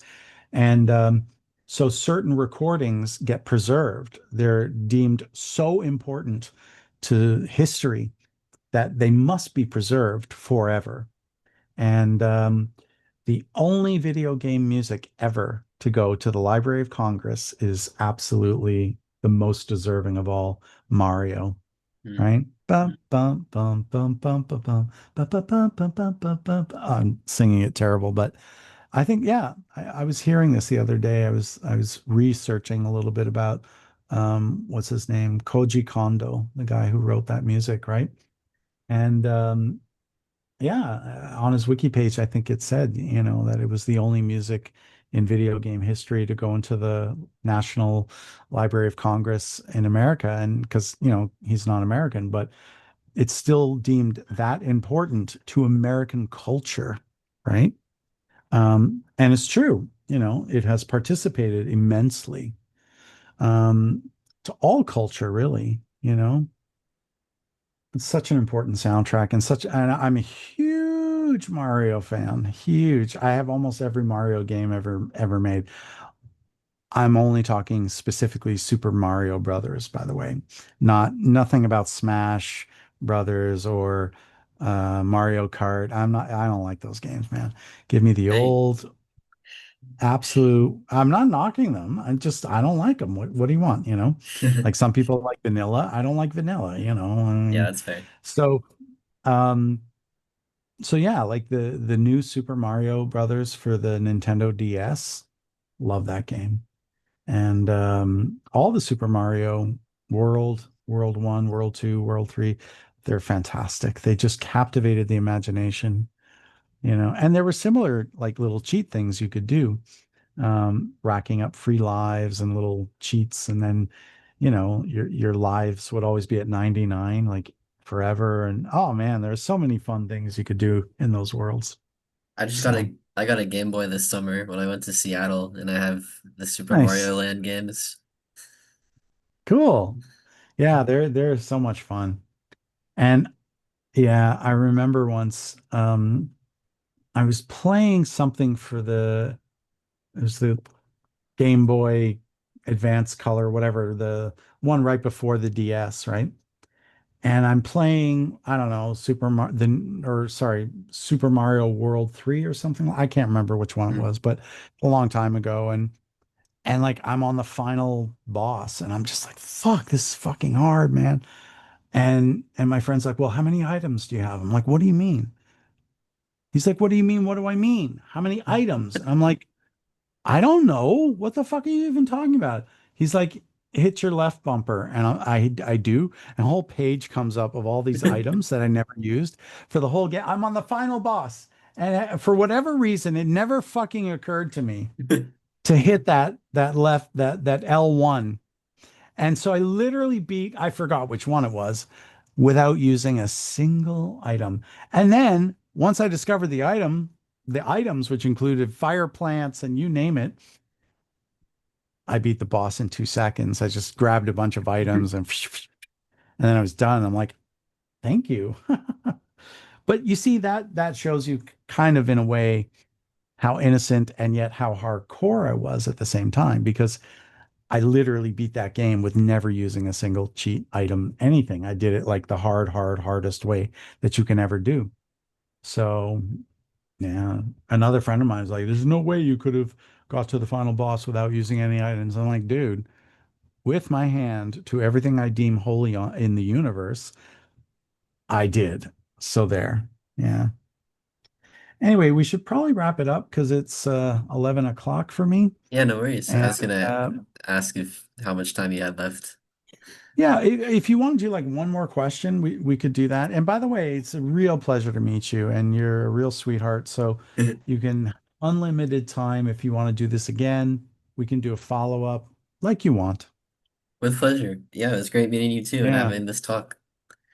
Yeah, I really only nice. have two more questions. Is there Go anything we ahead. can look forward to with your upcoming work? No. I mean, Reign of Titans if you want to download that game and play it, it's a full live real orchestra, man. So that you can look forward to. I have two regular clients that consistently contract me, but I they're it keeps the lights on, but there's nothing I don't think anyone would be really interested in. I'm almost sure of it. So anyway, it's not like anything naughty or anything like that, but it's just I don't know. Yeah, I don't think anyone would. Is, So is there anything that you'd like to promote in particular? maybe my Pac-Man World 2 streams, you know, and my album when I eventually do release it. So no, yeah, there's nothing. I mean, I'm just trying to think here. I mean, one of the most important games I was working on got canceled. And by the way, so that would have been amazing. Um, so there's still a Steam page on it. It's called Dark Renaissance, but it's never going to get released ever. But it was such an unbelievably monumental game and incredible writers and the score was so epic, one of the most epic things I ever did. So my business partner actually wants to start posting some of those tracks on my YouTube page just because they're just so damn cool. So um anyway, it was about a guy who um is from Venice, Italy in the Renaissance, and he's kidnapped by the Ottomans. And then his sister, who's also from Venice, was kidnapped by some Chinese. And so the sister, who's blind, is like in China. He's in the Ottoman Empire, and they're sort of trying to. And then there's like a time portal that goes back to the Dark Ages, and so that's why it's called Dark Renaissance. And damn it, I wrote some of the best damn music ever because there's like two Ottoman themed pieces that are just I mean, they're delicious, man. They're gorgeous.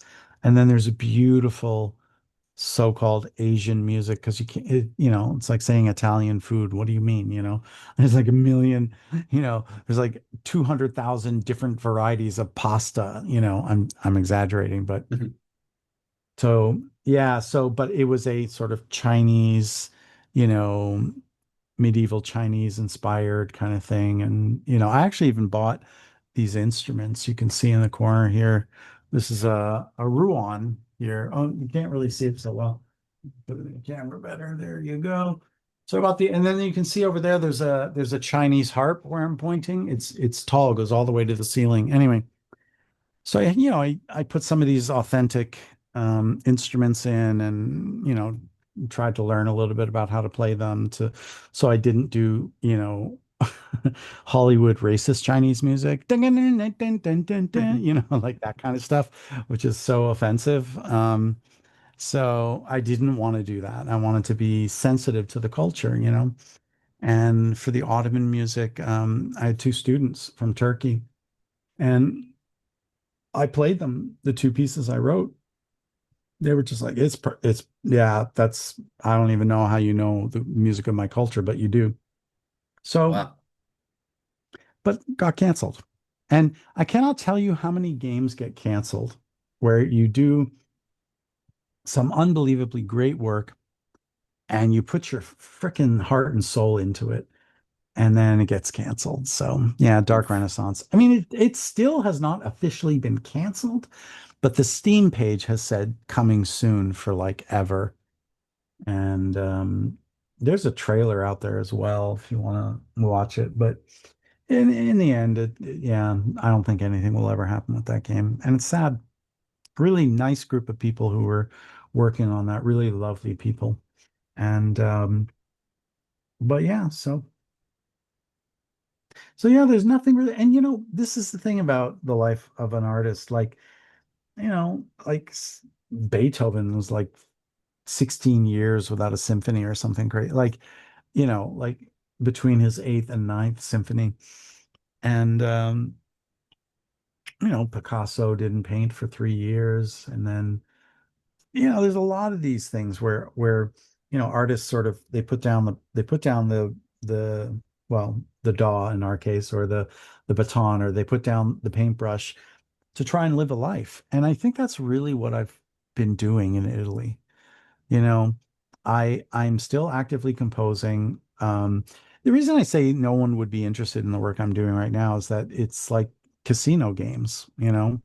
Um, you see what I'm saying? So like I don't think anyone would, but I am writing some of the most interesting music I've ever written and some of the best I've ever written for these clients. And you know, because it pays the bills, man. And I detach my own morality from the fact that it's gambling. Like, you want to waste your children's college fund on gambling, that's really not my problem. My problem is how do I make the game fun to play and engaging for the player using music, you know?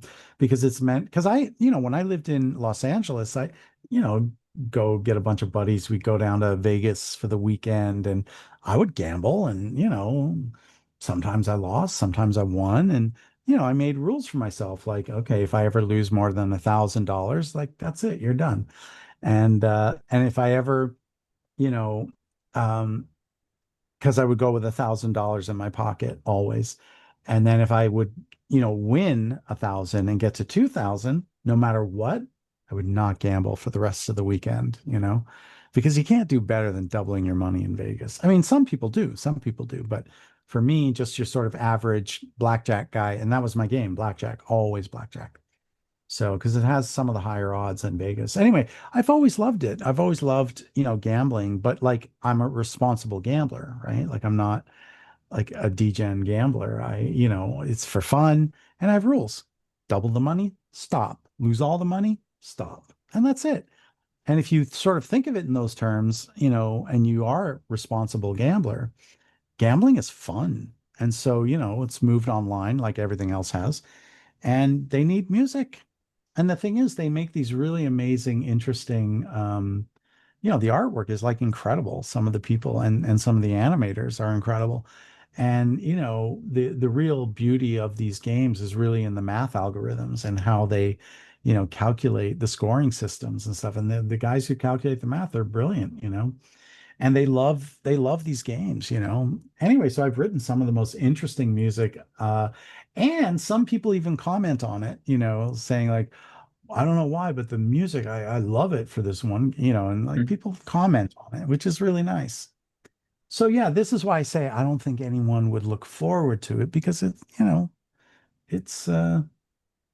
yeah, it's not going to be on your Switch anytime soon. And but you know what? Again, like it pays the bills. And that's what I think what a lot of people don't understand about being an artist is that not everything you're going to do is going to be a Pitfall 3D or a Pac-Man World 2 or an X-Men Mutant Academy. Like a lot of the times it's just going to, or like Reign of Titans, which is a really amazing soundtrack I'm really proud of. Um, you know, the majority of the work you do in your career is, yeah, it's going to be like a casino game here, a Steam game there, maybe a web series, a couple of YouTube videos, whatever. Like that's the reality of your career. The odds of you becoming the next Hans Zimmer or like Tommy Tallarico, it's really, really Tommy Tallarico, for those that don't know, is one of the most prolific video game composers of all time. Mm. Or like Tom Salta is another big guy who Jesper Kidd, sorry, he did all the Oh gosh, Assassin's Creed games. He was the guy who did a lot of those. So, the odds of you becoming like, because I'm not big time, man. Not at all. Not even close. I've done less than 10, maybe, real AAA games, for major clients. But they were big ones, right? Like I got my Ubisoft check, I got my Activision check. I worked directly with Sony and Microsoft, both of them. Activision, Seven Studios, 989, which is Sony. Marvel and Disney. I mean, so moderately successful and definitely checked off many boxes for my career. Like if I never do another important video game soundtrack ever again in my life, fine. I am focused on things that are so much more important, which is like just trying to make the best life for myself and for my life partner because she's amazing. And and be good to my business partners. And my greatest dream is that, eventually when I'm gone, that Emanuele and Bobby, my two business partners who are younger than I am, um, that my business continues on without me. That would be, I guess, the greatest kick in the pants, as we say. That would be a real amazing occurrence. But, so yeah, I don't, I've sort of resolved myself to not ever doing a AAA ever again. Of course, should Disney come knocking on my door, I'm certainly not gonna, you know. But you know what? Doing a Disney Marvel game is not what it once was. You Hmm. have to understand, my X-Men Mutant Academy came with movie tickets to the premiere of the very first 20th Century Fox X-Men movies, in the year 2000. So like my video game soundtrack was outside the Man's Chinese Theater on Hollywood Boulevard, where the artists, the famous people put their handprints and their footprints. They had like three PlayStations out there and people could play my game on the opening day. Like, so doing a Disney Marvel, it was actually before Disney bought Marvel. Doing a Marvel title back then, it really meant something. And then when I did Captain America, yeah, at that point Disney was, bought Marvel. So I'm working with Disney, which is great. And I got the Captain America gig because of one of the producers on X-Men. It's like, man, we got to call this David Logan guy. So if they ever called me again, of course, I'm not going to turn that down. But the whole sort of Hollywood dream, if you will, and then that died a long time ago for me because, you know, there's so much more important things in life. Definitely. Well, Yeah. thanks again for joining me today. I think that's gonna wrap things up. Yeah, And man. It, you can it was a real pleasure. you can find David Logan's work on Spotify, YouTube, on his Twitch stream that you're doing one tomorrow too, right? I am doing one tomorrow. Yeah. At my 7 o'clock. So I'm UTC +2 Awesome. Well, I'll for link anyone. that in the description somewhere. Thank you And so I'll much. also link your website where people can check out more. Yeah, thank you. That's great. And if you want to do this again, don't be shy. I'd be happy to do it again. Thank you. That means a lot. Yeah, Well, anytime you want. Seriously. thanks You take care everyone. now. I hope you enjoyed and have a good rest of your day. We love you. Yeah, we do. We do. So take care. Bye-bye.